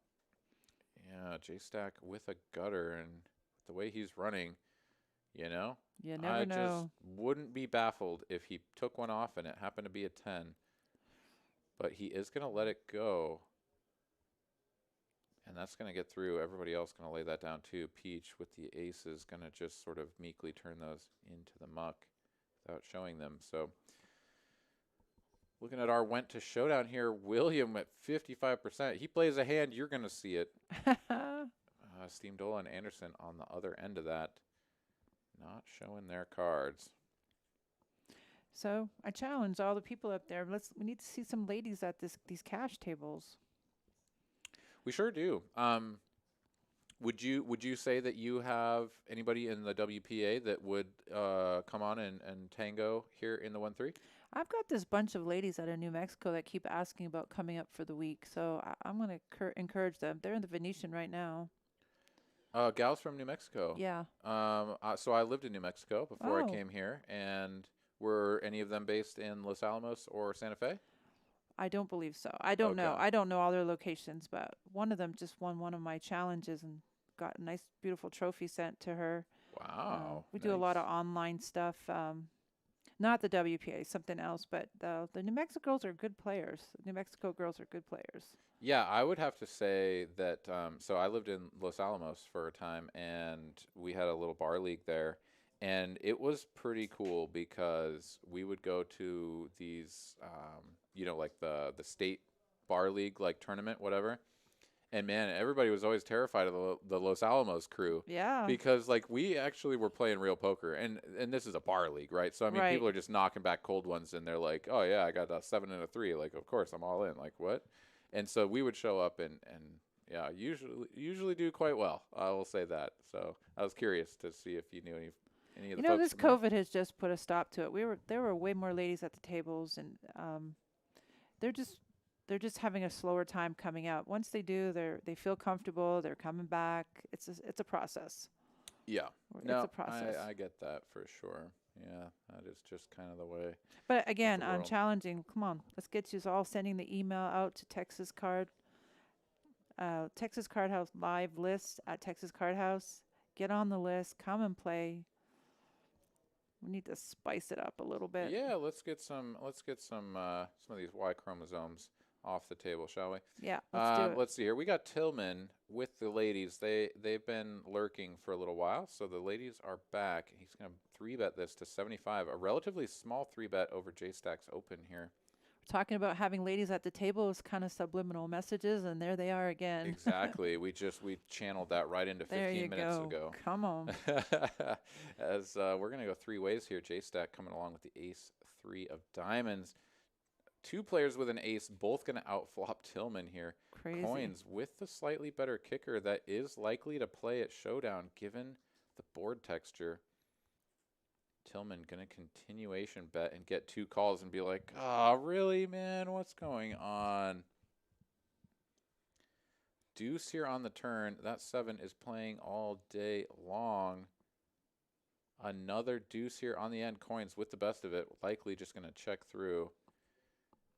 J-Stack has the plaques. I don't know if you noticed that, but Asa chatting it up here in the chat says J-Stack with the plaques. Indeed, he does. He's got a nice little pile of them on top there. Gosh, that feels good, I bet. J-Stack puts out a bombing $400 bet. And he Yeah. gets And it he gets through. it through. He Yeah, gets the it ace-7 through. goes J-Stack away. is absolutely crushing souls tonight. Up 5.2K. If you want to be up 5.2K, come on down to TCH North Austin. Get on the Come- list. Let's come in. go. Come on down and play some good old Texas Hold'em poker here with the best. My goodness, this man. I mean, that's just fantastic, right? Like, you come in, you're like, all right, I'm going to play on the stream. This is going to be fun. Let's go. Maybe I'll make a few bucks. Oh, how about, like, 5K in 3 hours? That's pretty brilliant.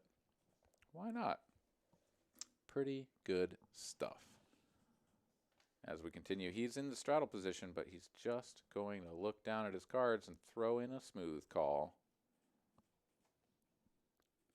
with the 9-8. Why not? Anderson over here in the hijack, ace-jack offsuit. He's going to put in a raise to 25. So let me share with you one of the highlights of last year for me, or 2020. I mean, there weren't too many good ones in 2020, but I did win the Poker Stars Platinum Pass. Did you know that? Oh, I did not. So what are the details on that? So they took, so Poker Stars went out. They wanted more ladies at the tables. So they have this in the Caribbean, I believe it is. No, actually, it's in. Let me think about it. But the $25,000 entry that they do every year. Okay. The PCA? Yeah, that's it. So they decided that they were going to give one away to a lady. At first, they were going to select, I think, 5 ladies or 6 ladies, and they ended up with 9, all from all over the world. And we're going to play a 1-game satellite, and whoever wins the satellite gets the pass to go play. You're not, oh my God. I'm one of the 9. What on Yeah. earth? Oh my God. When is this? Well, it should have been done by now, but COVID it was supposed to be in the summertime. Oh, because it was supposed to be. So this is like a PCA one table sit and go type Yep. thing. The winner gets the PCA Gets entry. the $25,000 entry plus all expenses plus everything. Okay. Everything. And you're But- okay. And it was supposed to be live, of Supposed course. to be live. But the thing is when we were going to play that 9-table satellite, wasn't going to be in the U.S. I don't believe so, because we have 2 girls coming from Europe, 1 coming from South America. Okay. I'm actually representing the United States with a couple other girls. Wow. And now, how did I get selected from this? It's who gives the most back to the to the female community in poker. So it was kind of like it was, I wouldn't say popular vote, but whoever went in and sent in a letter, a vote or something for a candidate, whoever had the most, then they reviewed it with their board and decided who would be the 9. Wow. That is fantastic. I was so excited when I was so excited. You have no well, idea. you should still be excited because it's not over, right? Well, like no, it's going to no. happen at some point. It should happen at some point. Wow. Okay. Well, so Yeah. now that I know this is fantastic. I need you to keep coaching me. Well, yes, we definitely need to brainstorm about preparation. Because of course I'll be representing this area. And yes, that's fantastic. All right, Yeah. this is brilliant stuff. Okay. Getting back to the chat here, we got some stuff going on. ATX Poker putting in a 99-cent super chat. Thank you so much. That's awesome. John getting in here, throwing us the 99-cent. And that reps Denver for AA Ron. I'm not sure. Oh, we got some trees up in here. So showing the mountain love. Very good. Asa Hughes asking J-Stack up 5K. Yes, he is. That man is running shop, and he just turned trip deuces as well. This guy is an absolute animal. Yep. His opponents don't have a ton, but Steamdola actually does have top pair. So things are happening here for J-Stack tonight. The ray of sunshine has come through, the clouds have parted, and the poker gods have blessed him with the nuts left and right. He's What? They're check not it. checking both. Well, J-Stack J-Stack was trying to induce, I believe. What a team. Yeah. Let's see. So we just had a little bit of staff love coming in, checking out the booth here. So let's see. Yeah, we got J-Stack just raking in yet another pot. That man is just on one hell of a heater. So pretty fantastic stuff. As we continue here into our final hour of the episode, Hope y'all are enjoying what you're seeing here tonight. If you are and you haven't already, help us out. Hit that like button. We are cruising on up here past the 175 mark, going on our way to 200. If you like what you see, you want to see more of this, do us a favor. Grab that mouse, hit that like button. Get us up to 200. That'll be fantastic. Jobel's here in Houston. Hi to you. Hi to Mikey. He's out there. He's watching this program, or at least he was. So maybe Mikey will see that, and he can do his own little Jobel. But always good to have you. Thanks for joining us here. Hit that like button while you're here. And let's keep going. Okay, 4 players to the flop. Coins will take the lead with his 10s. Peach with an up and down here. Nobody Yep. with backdoor, or backdoor clubs, yes, but for coins. And Josh, I suppose, but no front door. Yeah, Tillman with a gutter. He's going to let it go. Peach with the up and downer and coins with top pair. 6 here on the turn. Just missed Peach by a pip. But he does have... Another straight draw over there. Yeah. Up and down now. Yeah, he's got 18% equity here. So coin's going to continue. Peach going to raise and coins will call. Deuce of hearts here on the end. We'll show a brick for Peach. Yeah, coin's going to check it over. So Peach took the initiative here with the raise. He's going to need to put in a good bet here to get coins off of this. I'd like to see something around 400. If he really wants to get a 10 to fold. He's reaching for about 400 too. That's an interesting move, the way he grabbed those chips. He says 300. 320. Okay. 320. It's borderline between getting called and folded, probably by a man as sticky as coins. I do think you wanted to go a little bit bigger, but the problem here is that front door clubs missed. And the straight draw missed. I don't know if coins is really going through all of that, but, you know, there's some draws that missed, and he has a pretty strong hand. Second pair top kicker here. He is thinking about it. I'm looking for a hero call here from coins and getting Peach set up. No, coins going to let it go. Peach going to take it down with the aggression. Just barely, though. I do think that 400 probably made that decision a lot easier for coins to just ship it into the muck. So Peach kind of riding that little dangerous line between maybe getting heroed and like, oh, God, are you serious? 320 wasn't enough. But it is. But he hasn't really gotten out of line during the stream. I mean, Peach has been playing fairly solid. Everything he's shown has been pretty good. Yeah, for the most part, I would say that that's true. I'm not exactly sure if that was what was factoring into Coin's decision there. I think it was really just the bet size versus I agree. the number of draws that bricked and what was out there. But at the end of the day, that's the way it's going to go. Big slick for Steamdola. Yeah, just now reminded, looking at the chat, that there is NFL football happening, and I have not looked at my fantasy team, and I have several players playing tonight. So I'm gonna squint at this one. Go for it. I'm gonna look at it, and I'm gonna hope that Jordan Reed has scored some points. Nope, he's got 1. Aaron Jones, however, has 10 points. So there's something happening for me. Man, Jordan Reed, 1 reception for 3 yards and down 3-21. First couple minutes of the second half. Maybe Jordan Reed will get things going here as we continue. Jay Stack turning. We have an open-ended. Yeah. But way behind the Steamdola with the best hand, ace high. Jay Stack could probably sneeze on this pot and win.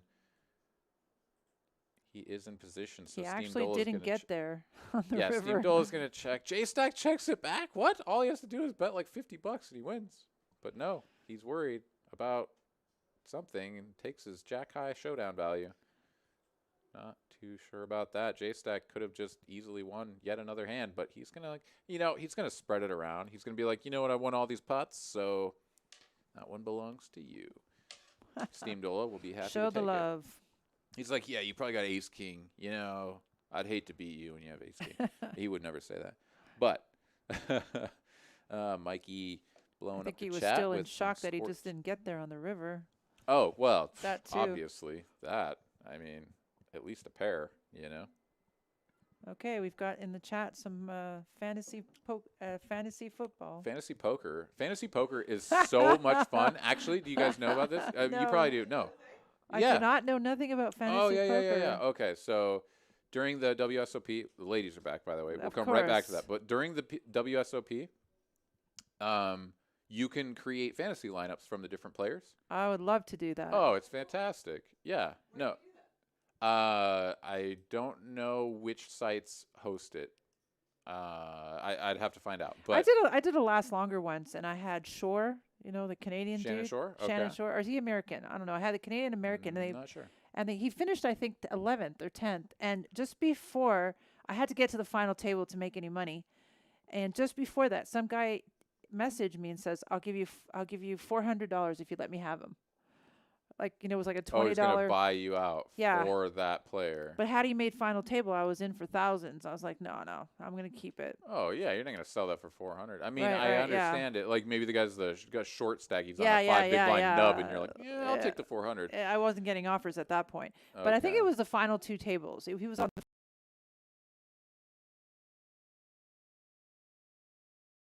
final table. It was an immediate 4K. Ooh. It was one of those last longers. You pick a guy, and if he lasts longer. But it's a last longer, not just a last longer, but a last longer with a, like, roller or a multiplier. Something Yeah, like yeah, that. yeah, Everybody put interesting. $20 in and pick players. Interesting. Well, Yeah, I mean, those are well, fun. that's starting to gamble. That seems weird because, yeah, somebody could really get stuck. Anyways, all of that aside, Yeah. we've got one hand down that we didn't commentate on, and that went by the wayside. Coins has money in front of him. He is adding on, as those chips will be coming over to him shortly. But we are going at least, 5 ways to a flop here. A couple of spades represented. We've got ace high here on the flop. Josh picking up top pair. No clubs to be seen. And not really Broadways either, so no straight draws, no flush draws. That ace 10 is looking really good. And in fact, no one has enough of this to even continue. So that is going to get all the way through. Josh going to pick up a pot. But yeah, so you can think of the fantasy poker just like fantasy football. Typically, it's done in a bidding format instead of just a drafting format. And then it's like, who wants Phil Hellmuth? Or, Right. everybody's going to be like, oh, I want Phil Hellmuth. But you can also do just a draft. In fact, maybe it might be tougher because there's so many players to get everyone on if you do it through a bidding format. So, I don't know. Interesting. Yeah, the way that'd be fun to do. Yeah. In any case, I do know that the degenerates of the poker world who play the main event love to participate in that because then they're part of the action and such. Have you ever played the main event? I played the main event one time. Me too. How about you? One time. One time as well? I won my way in, though. Well, good for you. I did not. I did have backers, so it was a softening of the blow, but it was still a very So let me put very things heavy in blow. perspective. The first, I made it. I played 20 hours, so that's not bad. But the first hour of the main event, 2 players were already felted at my table. It's like, what? Yeah, I lost day one. It was not great. As we have a battle of the black kings and the black sevens, and we've got 2 cards black on the flop, but they are not going to change this hand very much as Josh is way behind. Going to bet 50, get raised to 150. He will let it go. Quickly pitch it in. Josh can't get the pairs to trip up or do much with them, but it's going to get away with that one, or away from that one, I should say, without too much damage done. Ethan saying, just dropped my like. Thank you very much, Ethan. And to anybody else in the chat who hasn't dropped their like yet, do us a favor. Drop the like the mic. Dun-dun. Help us breach that 200 like mark. That would be fantastic. We would appreciate it very much as we move into our final 45 minutes of the program. Pretty much the name of the game here, if you're just joining us, is J-Stack wins all the money and everyone else tries to pick up the scraps. The primary beneficiary of that so far has been Peach, I would say, with perhaps Anderson trying to pick up a little bit along the way. But just a really tough go of it for most of the players here. I don't think we've seen William play more than just a couple of hands, and Nor Tillman. I don't think Tillman's really played any. exactly. He is playing this one. He's got the 10-8 of hearts and a decent chunk of the equity And Clay going. has certainly slowed down since the beginning, since the start. Clay's been replaced. So Yeah. Clay That's true. He has was in now. the 2 seat, and he's no longer there. So we went 5 ways to this flop. We've got Steamdola flopping bottom pair here. We've got Tillman with top pair. Top pair. We Call it. check it through to a turn. That's going to give Steamdola 2 pair. Bottom 2. Tillman going to lead at this after a Steamdola check. I'd like to see. Well, it is a club, so okay, I understand the passive line here. However, he's giving any club, any big club, a very, very cheap shot at this. However, he is taking the lower variance route of just checking. We get a jack on the end, jack of spades, jack of diamonds. Jack of diamonds. Steamdola with the best hand. Nobody with much to do with this here. You got this. And Steamdola is going to check through, and he's going to pick it up. I honestly would have liked to see a little block bet there on the end, but Straights got there. The clubs were there. yeah, no, Yeah. definitely some hands Yeah. that could have been dangerous, and which is exactly why I like the block bet, because you end up so a block bet is effectively saying, I'm going to put out my price, and then if you have a straight, for example, you're going to call my price because you're worried about a flush, and you're not going to bet more than what my price was going to be. Interesting. Yep. Great And analogy. so you put out $45 there, and like the guy with the straight is like, oh shit, what happens if I raise and he's got the here, flush? look at this. Look at this. Here we go. Oh, this is it. This is the $150 straddle. Did There we you get go. it through? I think it's 125, but No. This is 150. Oh, yes, there you go. we did Thank it. We you. did it, Good chat. Put it job. up there. Oh my god. Clapping All right. High fortune. five, Terry. Let's go. There we go. Good Boom, job. we got the straddle in 189 likes. What happens if we get to 200? We'll just You never know. Get us to 200 and we'll find out. yeah. Oh my god, we have the $150 straddle. And Anderson has ace jack of hearts.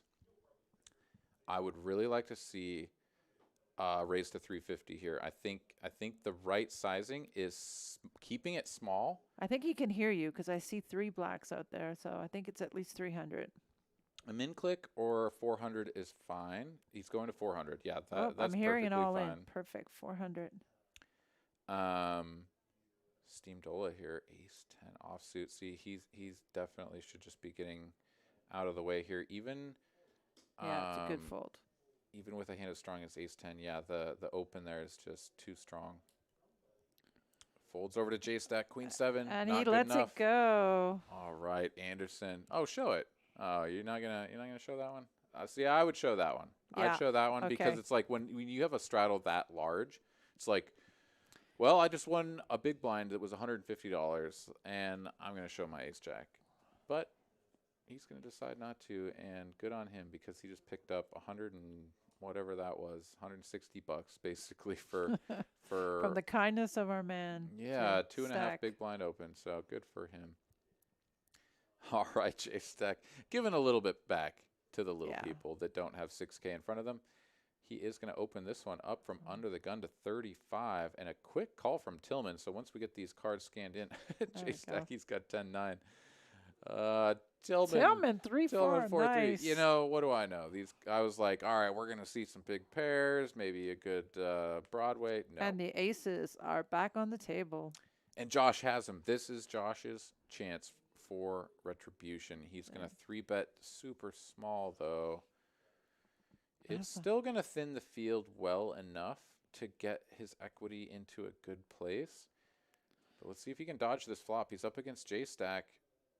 He is. This is the perfect Actually, flop. this is the perfect flop for him. Yeah, so he's going to get a top pair for coins who, with a flop like this, is going to pay off a lot of bets. Really, all he wants is J-Stack not to hit that flop, which is exactly what happened. Exactly. No, you're absolutely right. And coins, yeah, the stickiest customer at the table with top pair, second kicker. Josh is looking to get the money in here. He might be a little bit worried about the diamonds, so he's not going to want to see a diamond, but a king on the turn is unreasonable. Josh runs So so bad bad tonight. on Thursday, November 5th.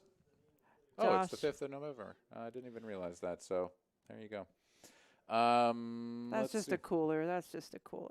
I mean, the hand's not over yet. We've got a small bet and a call most likely coming.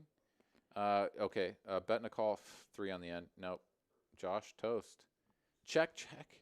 We somehow... You could see the stress in his face, even with a mask on. Somehow... Oh, it's a diamond. So coins was going into check call mode against any diamonds. Wow. Josh got bailed out by that river. Yeah. I mean, it was terrible the way the whole thing yeah. played out, but honestly, the fact that that was a diamond and coins didn't put out... He bet 225 on the turn. And he would almost certainly have put out a smallish bet on the river. Absolutely. But still, $400, $400 more dollars was just evaporated off of Josh's stack. So, I mean, at the end of the day, I guess you look at that through the rose-colored glasses and say, hey, I didn't lose 400 more. I know, right? But, man, he was looking to stack. Lost the minimum there at the end. Up. Wow. That is amazing. So, Big Daddy Coins is right. Mike Youngblood in the chat saying Big Daddy Coins. You know, I mean, I can probably YouTube this sound effect. I think I can do that as we continue here. J-Stack's got a hand. He somehow won $1 off of the folded kings. How can that be? I'm just... Small blind, big blind. He wasn't at the table. Oh. He walked away. He's in the small blind. It folds to him. He's got kings, so his hand is mucked. Wow. That is the absolute perfection of getting up from the table and having your hand just be like totally the nuts. All right, let's see if I can find this sound effect for y'all, because you know what, we can do a little bit of a delayed sound effect here. I think we can do that. Let's see what we got here. Uh-oh, headphone volume warning. Uh-oh, I think I may have selected the wrong one. Or I just have everything muted. That's awful. Not the right choice. Okay. Things have gone terribly wrong on whatever this YouTube link was that I clicked, so I apologize for that. Okay, we're Just back. imagine the sound effect in your mind until I get things squared away here. But we do have a reappearance of the 8s. And we have 2 open-ended draws. We sure do. And Tillman with top pair, the best of it at the moment. Anderson with a lot of equity here. Josh with a whole lot of nothing. 2 hearts in his hand. Unders to the board. Steam Dola, a couple of diamonds. Not connecting in any reasonable way. So we're going to go top side of the open-ender. Josh getting frisky here. Josh is actually the one trying to control this pot.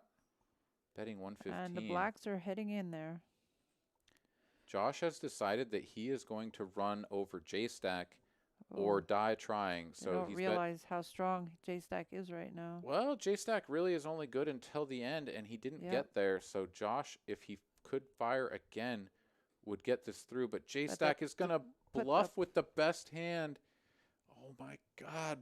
Josh can't get anything to happen. And he's going to find out the terrible news that if he had missed that, no, he did miss it. I mean, effectively, he was just going to bluff back. He would have had to continue the aggression with also not a 7 on the river. Yeah, which it's pretty clear that if J-Stack's going to do that when he actually makes a pair, that he was going to do it no matter what happened. It did seem a little personal, that one there. 2 of them going at it again. Yeah, that one kind of stings. As we continue here on TCH Live, we are bringing it into the last half an hour of the program. Well, guess what we're going to put up here?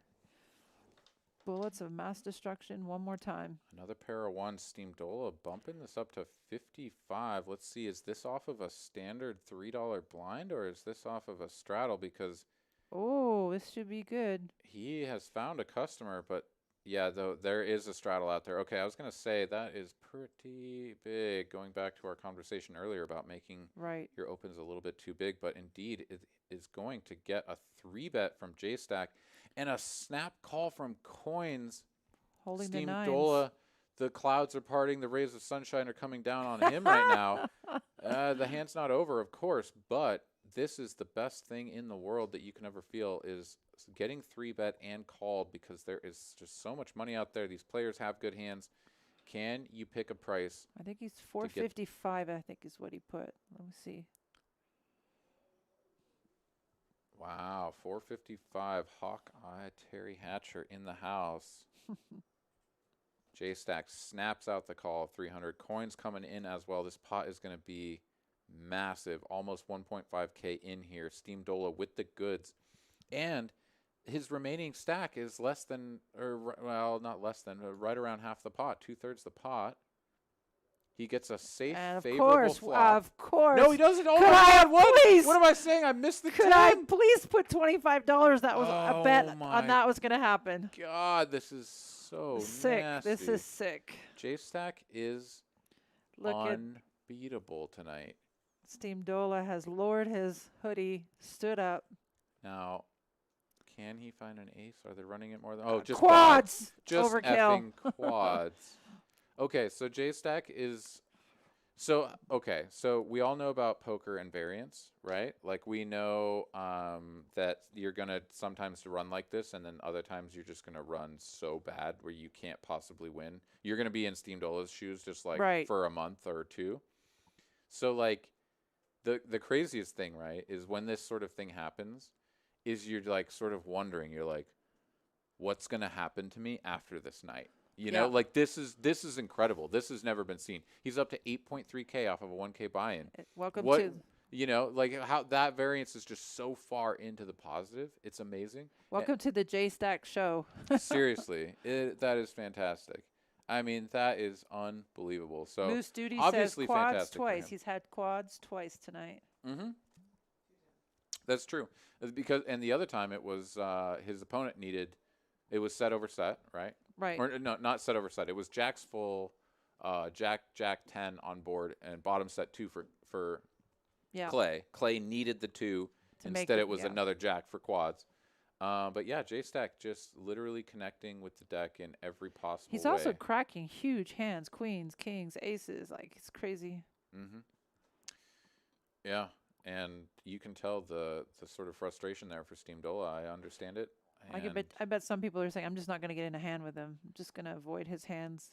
Well, the camaraderie, too, between Josh and Steam Dola on that one. I'm sure Josh just looked at Yeah. it and was like, welcome to the club, bro. Yeah, Like, he may yeah. have exactly said those words. I don't know, but Time for my head to go in the welcome bucket to back the there club. as well now. yeah. Arthur Taylor asking, how do you get in this game? So right as you look across the bottom of your screen, it is scrolling across there. You should email Come on. tchlivelist@texascardhouse.com or text 512-939-5364. And you can try to get your name in on the list. I see Clay here in the chat throwing down some words of help for this gentleman, Arthur. Yeah, Thank you very much, Clay. Great to watch you play tonight. Ran into a couple of spots. Things could have been better, but you know what? Not everybody can run like J-Stack. So you know what? Better luck next time. November the 5th. From now on, will be known as J-Stack Day, says Ethan. Well, JTN, J-Stack may not be buying everyone at TCH dinner, but I think he's got a few dinners for himself lined up, and pretty good ones at that. So good for him. It's always nice to see someone really run hot, you know? It happens every once in a while, and when it does, and they're a good person, you know, J-Stack, great guy. Great guy to have around. Great player to have at the table. He drives a lot of action. And you know what? That man, he deserves a night like this, just like anybody else. So let's continue here as Anderson going to go ahead and turn top pair and bottom pair. Tillman still with a gutter backdoor flush draw. Getting a little bit of equity there. Coins.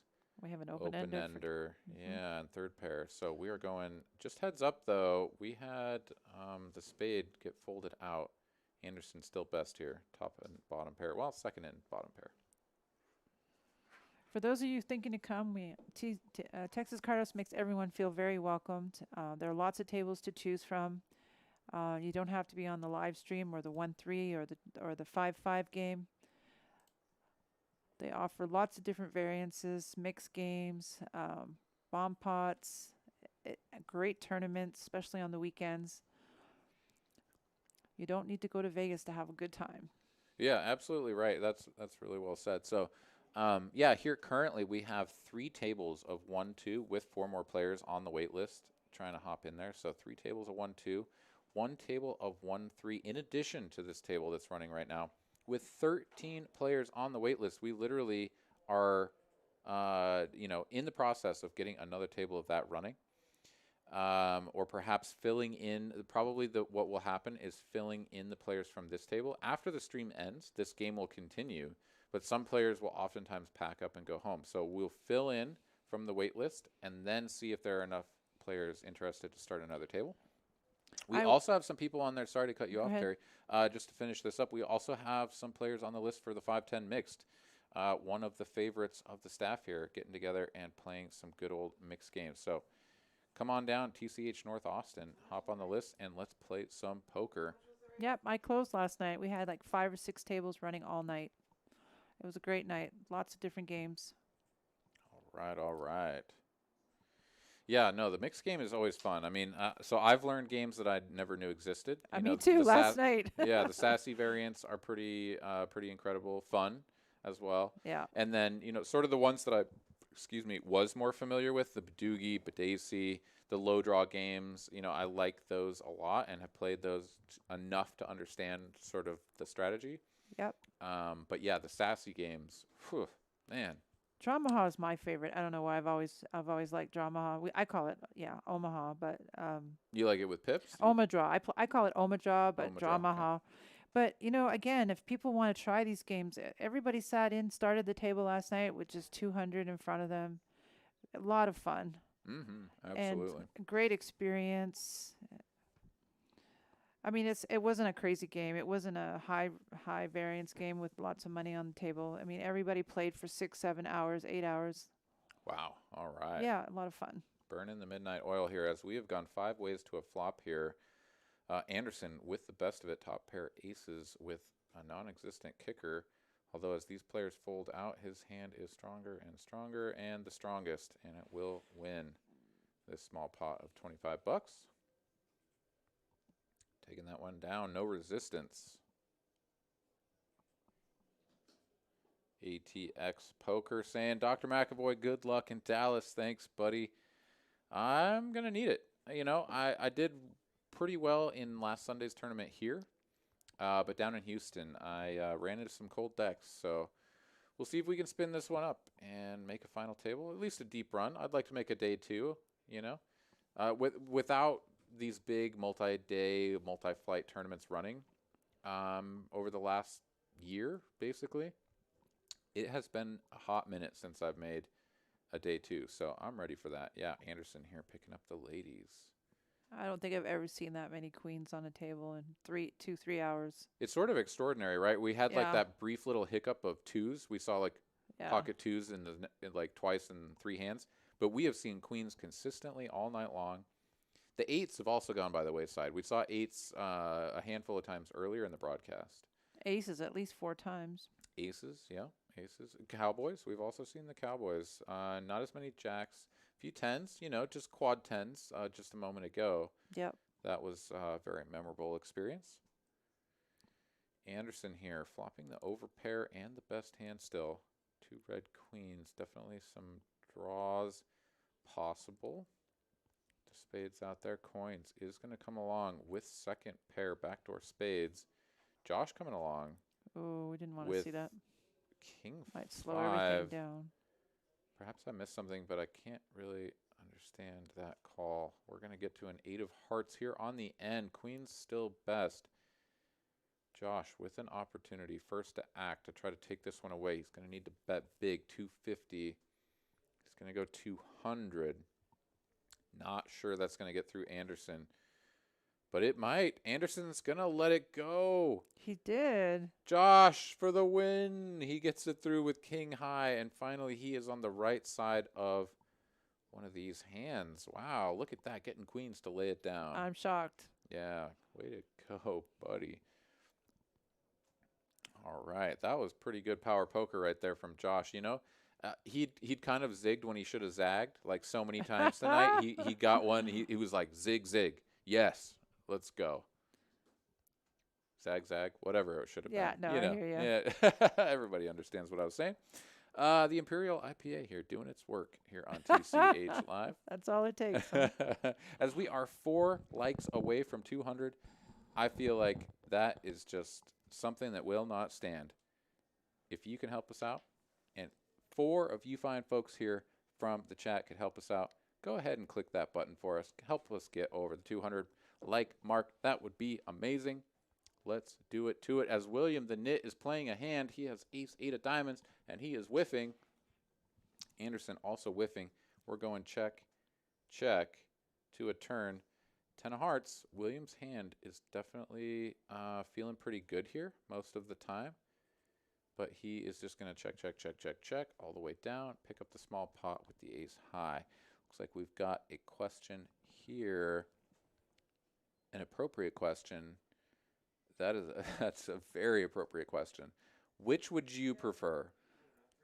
Mind-blowing sex or being on a heater that J-Stack is on?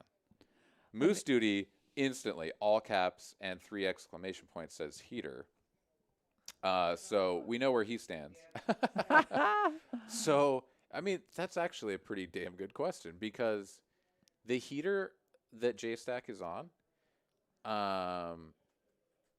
is sort of just like that tiny probability event, right? Like that you take 1K. Queens are back. This is unbelievable. Anyways, I'll finish that thought really quick. That you get that kind of a run up. Oh, he's running into kings. Josh could be on the right end of a cooler. The way he's been running tonight, it could be a queen on the flop, turn, or river. But we're about to find out how many chips are going to go into this pot. I'll come back to this whole thing. Mikey, however, he's got some hot takes, and he says that he'd take the heater, though they both last 4 hours long. Way to go, Mike. Look at Well this. Look at this.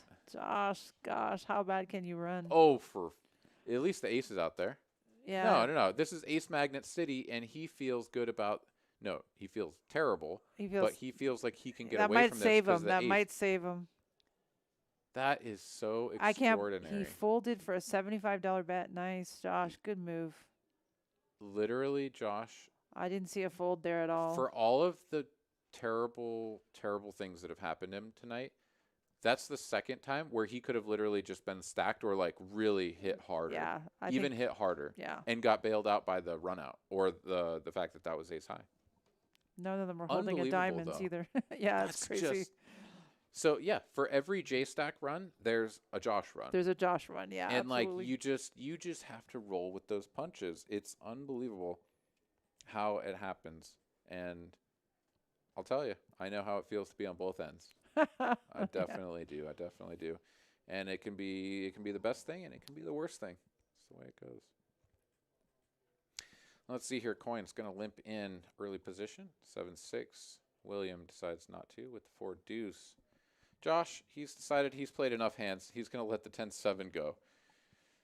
Getting back to the chat, Matt Benjamin says, only 4 hours, Mike? You're a rookie. Yeah, that heater's got to last way longer, bro. All right. We've gone 4 ways to this when they flop. engage. Nobody with a pair. Coins here with the most equity with the gutter ball and live pair draw. Whoever sneezes on this will win, and that is going to be Coins. Coins sneezed on it. Coins wins. Matthew Duke, no. Texas Cardhouse does not take a rake. You just pay for the time at the table. Minimal amount.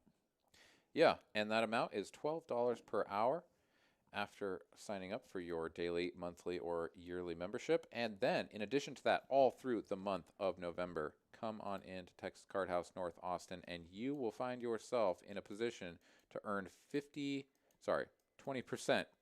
off of your hourly rate after playing for 5 hours. That's where I got the 5 from. Play for 7 hours straight, you'll get 30% off.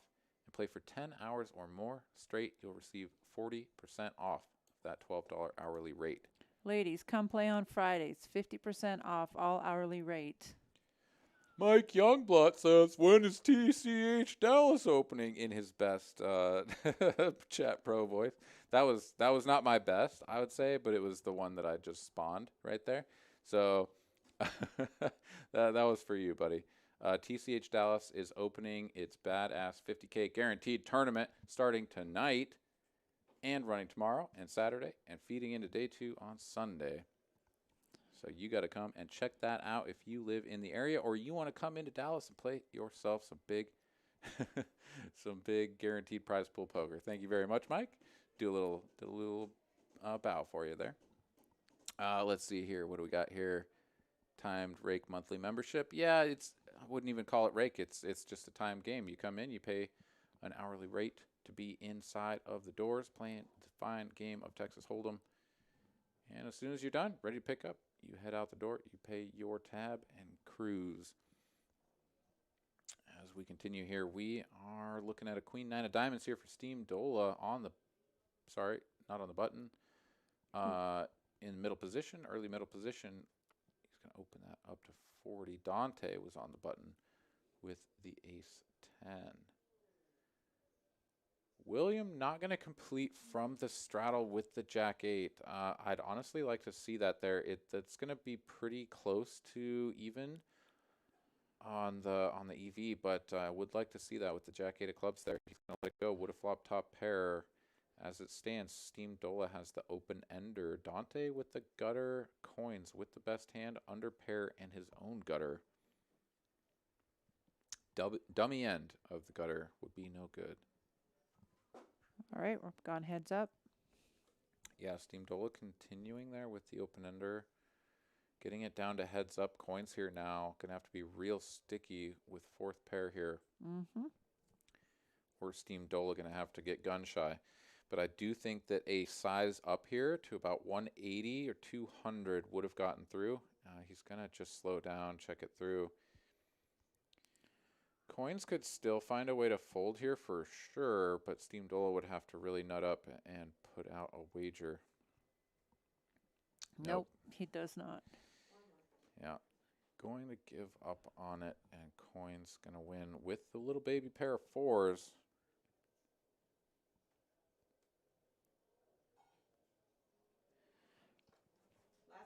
Let's see here. So T-Siphon asking, does the tourney fee cover your club entry for the day? And Asa already answering that. So yeah, the answer there is no. You will have to pay for a daily if you only want a daily, as well as your entry fee. For example, your $150 Mega Stack 6K guarantee entry on Sundays, $150 entry, $20 entry fee, and a $10 daily fee. Yeah, the ladies are back. There's also an optional $10 add-on to get an additional 5K in chips during that tournament, as well as 5K additional chips for showing up inside of or before the first blind level for an on-time bonus of 5K there. J-Stack flopping an overpair and heart draw. Tillman with a whole lot of nothing. Still jack high here. J-Stack bets something and gets the pot shipped to him. That man can do no wrong. He lost with a pocket pair of sevens at one point in the night. I remember that. That's the only hand I remember J-Stack losing. As we continue here. Yeah, Mike Apostle's crotch. All right, coming on in. Oh, I love it. Oh, we have breached the 200 like mark. We probably did that a minute ago, and I just didn't notice. But thank you guys. The chat, pro world, doing some good stuff. Ace asking $200 straddle. Go for I don't it. know. That's on you, man. See if he'll put it in there. If he'll put it in there, let's go. Fantastic stuff here on TCH Live. 1-3 match the stack. Thursday night, 15 minutes left in the evening. Peach raising it up here with the off-suited ace-queen. William has the ace-queen of the suited variety. He's got the clubberinos. This should be a flat call most of the time against the early position raiser, but William has not played a lot of hands, so he's going to turn this into a 3-bet, and this is actually not bad. No, Problem- I knew he was going to do that. Problem is that he sized it a little bit too small Mm-hmm. to just get it through right there. This is not the most favorable flop, and he is just going to go check. Check, check. Yeah, I mean, they're splitting this if they go check, check all the way down. They are. They're just going to chop this up. Somebody's going to get the extra $1. That will be Will. So he'll be the proud earner of Anderson's $1 blind. In case, well, unless there was someone else that limped in there. I didn't quite pay attention to all of the action, but in any case, that's just going to be a relatively uneventful hand. As we continue looking at J-Stack's 8.4K stack. Peach, second best, still quite a nice result, tripling his buy-in of 1K. That man is nearly 3 times lower stack than J-Stack. That is Crazy. exceptional. Yeah. J-Stack's over here is like, I think I need to color up my blacks. Like, I've got too many black chips. I'm going to need more plaques. That is one hell of a good feeling. Man, good stuff up here. TCH North Austin. As we continue, we've got all kinds of stuff happening here in the chat. Not exactly sure what to pay attention to or not. Probably just going to avoid reading any of this. I see the words in there that I don't want to see. So, you know what? You guys are probably just having fun, and more power to you. Just not going to pay attention. Let's see, what else we got here? We got ace, 9, 9, 2 spades out there on the flop. Anderson with a pair of 2s. And no good, because William the Nit's got a pair of 6s to go with those 9s. He's got 69 twice, but he is somehow finding his way out of this after Anderson had bet the 60 bucks. The deuce is going to get the job done.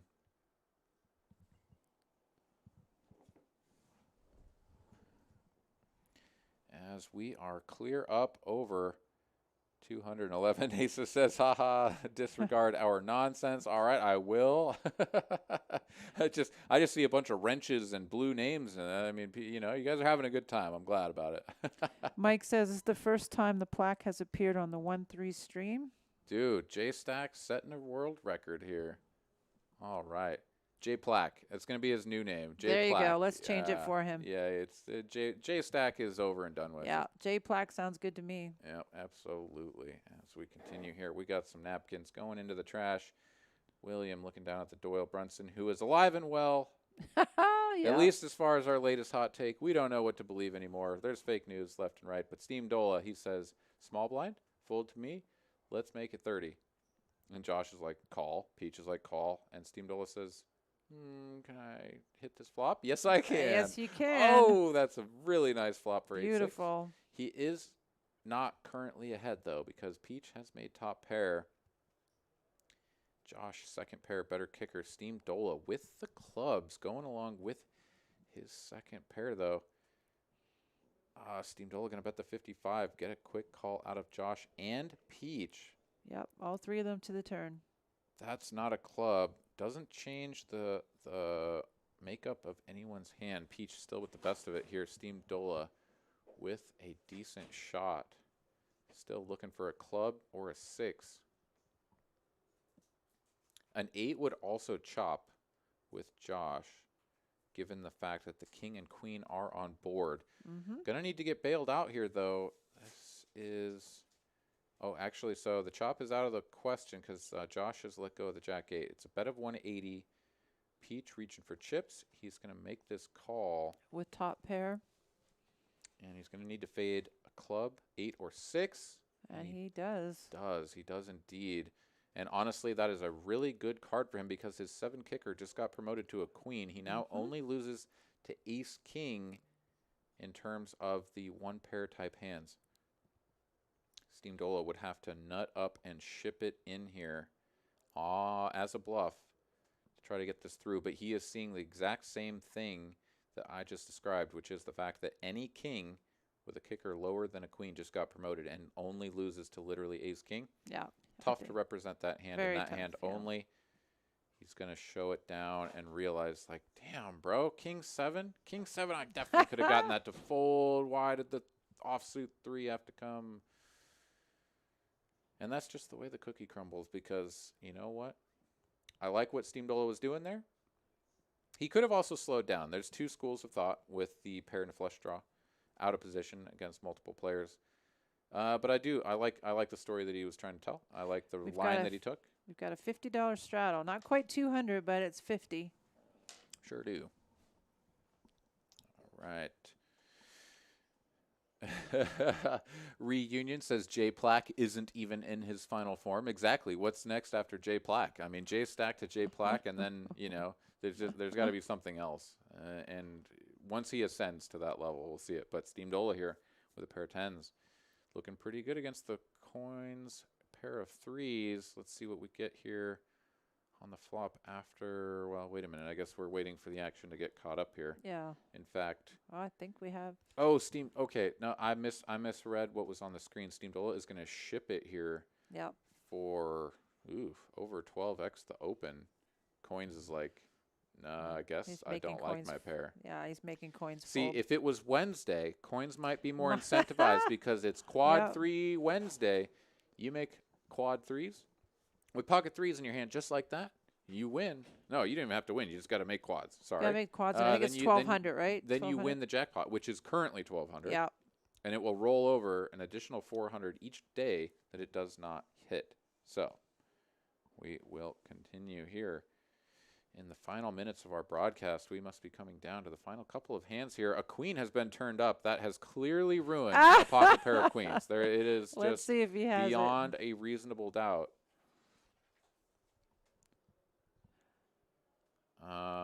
Yeah, unclear if that was J Stack or Dante. If it was Dante, okay, Dante didn't have pocket queens. I don't know how that didn't happen, but he does have ace 10 of clubs, and he's going to limp it. Interesting choice here. Perhaps a back raise. I haven't played enough, perhaps, with Dante or seen enough of his play to understand Snowmen that. have made their final appearance. Indeed, they have. Josh with one of the eights, though. Gonna let that go. So unlikely to see a set here on the flop. As Dante is going to limp call. Anderson going to do the same. 4-4 deuce. We've seen this flop before. Steam Dola with the best of it. Over paired to the board. Nobody else with much to do here, so I think this is just going to be fold-fold. Indeed it is. Eight's going to win. Steam Dola with the 8 of spades. Going to take it down. That card is the nuts for that man. As it looks like we've got a couple of different ideas for what John, I'm reading John Shack equals J Shack, for what J Stack should change his name to. And we've got, we've got a couple of different opportunities or options. I don't know. Words are hard right now. But yeah, Mike Youngblood putting the shot out there. The 8 of spades, getting it done. Absolutely. Okay, we have another big straddle, $30. Double straddle. Go. Josh raising it up here. Ace Jack offsuit. He says, I might win one something. hand tonight. Yeah, like maybe. Let's see. Can I get it through? He didn't run into queens. He didn't run into kings. But can he fade the queen 10, 8-7 combo? No, sir. He may not. Hell no. Are you kidding me? Hell no. That doesn't happen around here. Josh just gets crushed every step of the way. He flops second pair, top kicker, and he is behind. Check to him. No, check to coins. Coins bets.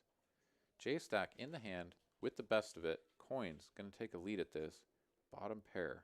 Backdoor hearts that are no good.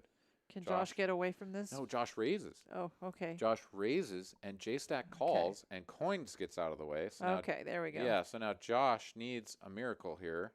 That ain't it. 5 of clubs, no good. Down to 11% equity here. We're going check, check. 10 of diamonds. That ain't doing it either. Nope. Actually gives 2 pairs to stack. J Stack.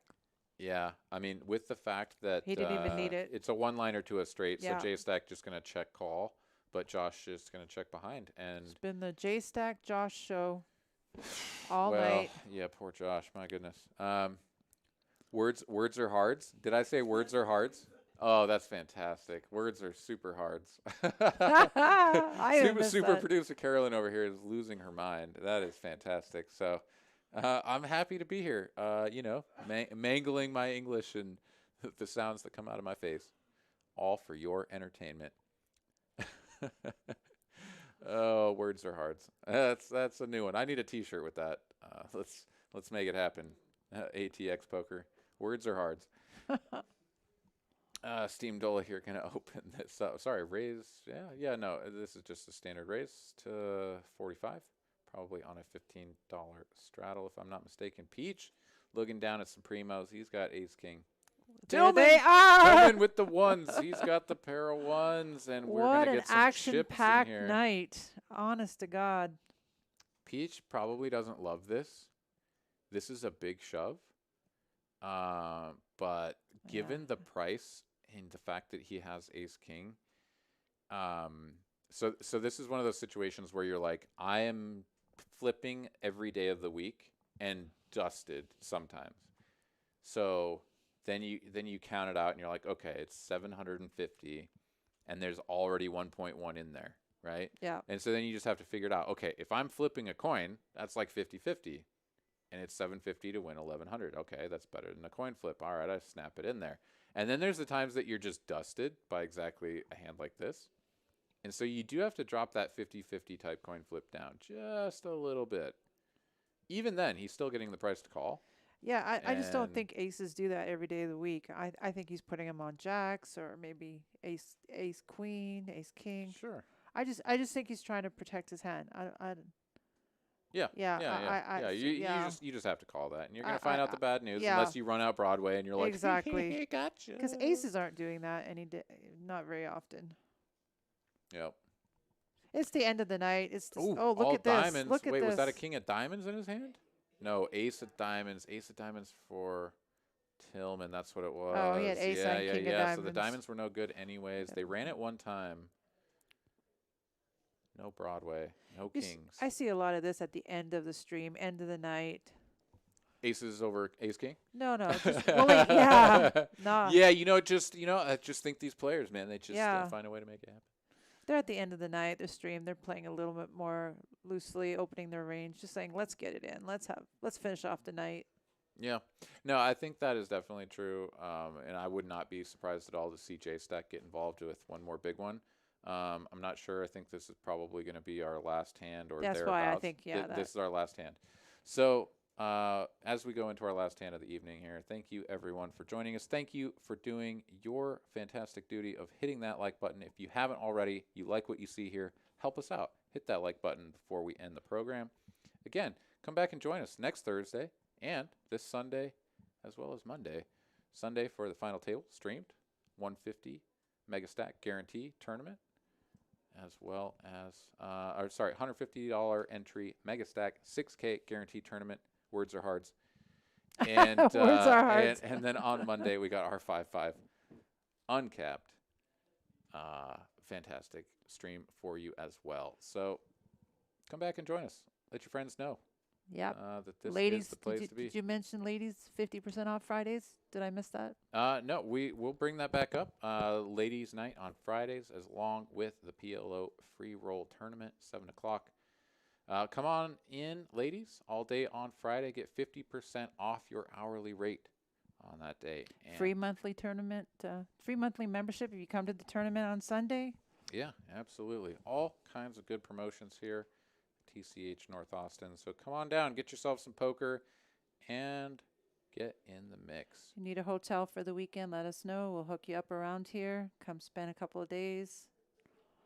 Yeah. Austin's a great place to visit. It Lots of fun. absolutely is, and it has finally cooled off, and we are loving this weather around here. Nice and tolerable, as we do have J-Stack in the mix here. Bottom pair, and he's like, yeah, buddy, get out of here. I got deuces. Y'all are looses, or something like that. Asa Hughes asking Terry, are you playing or dealing this Sunday? Working. She be working it. So that's gonna do it. We've got some straddles out there, or some blinds out there for our next hand as we bring this broadcast to an end.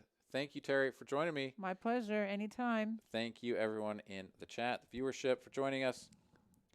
And that's going to do it here. TCH Live. So we'll see you next time. Come back and join us again this Sunday, this Monday, and here again next Thursday. Y'all have a great night. See you Thanks, soon. Aaron.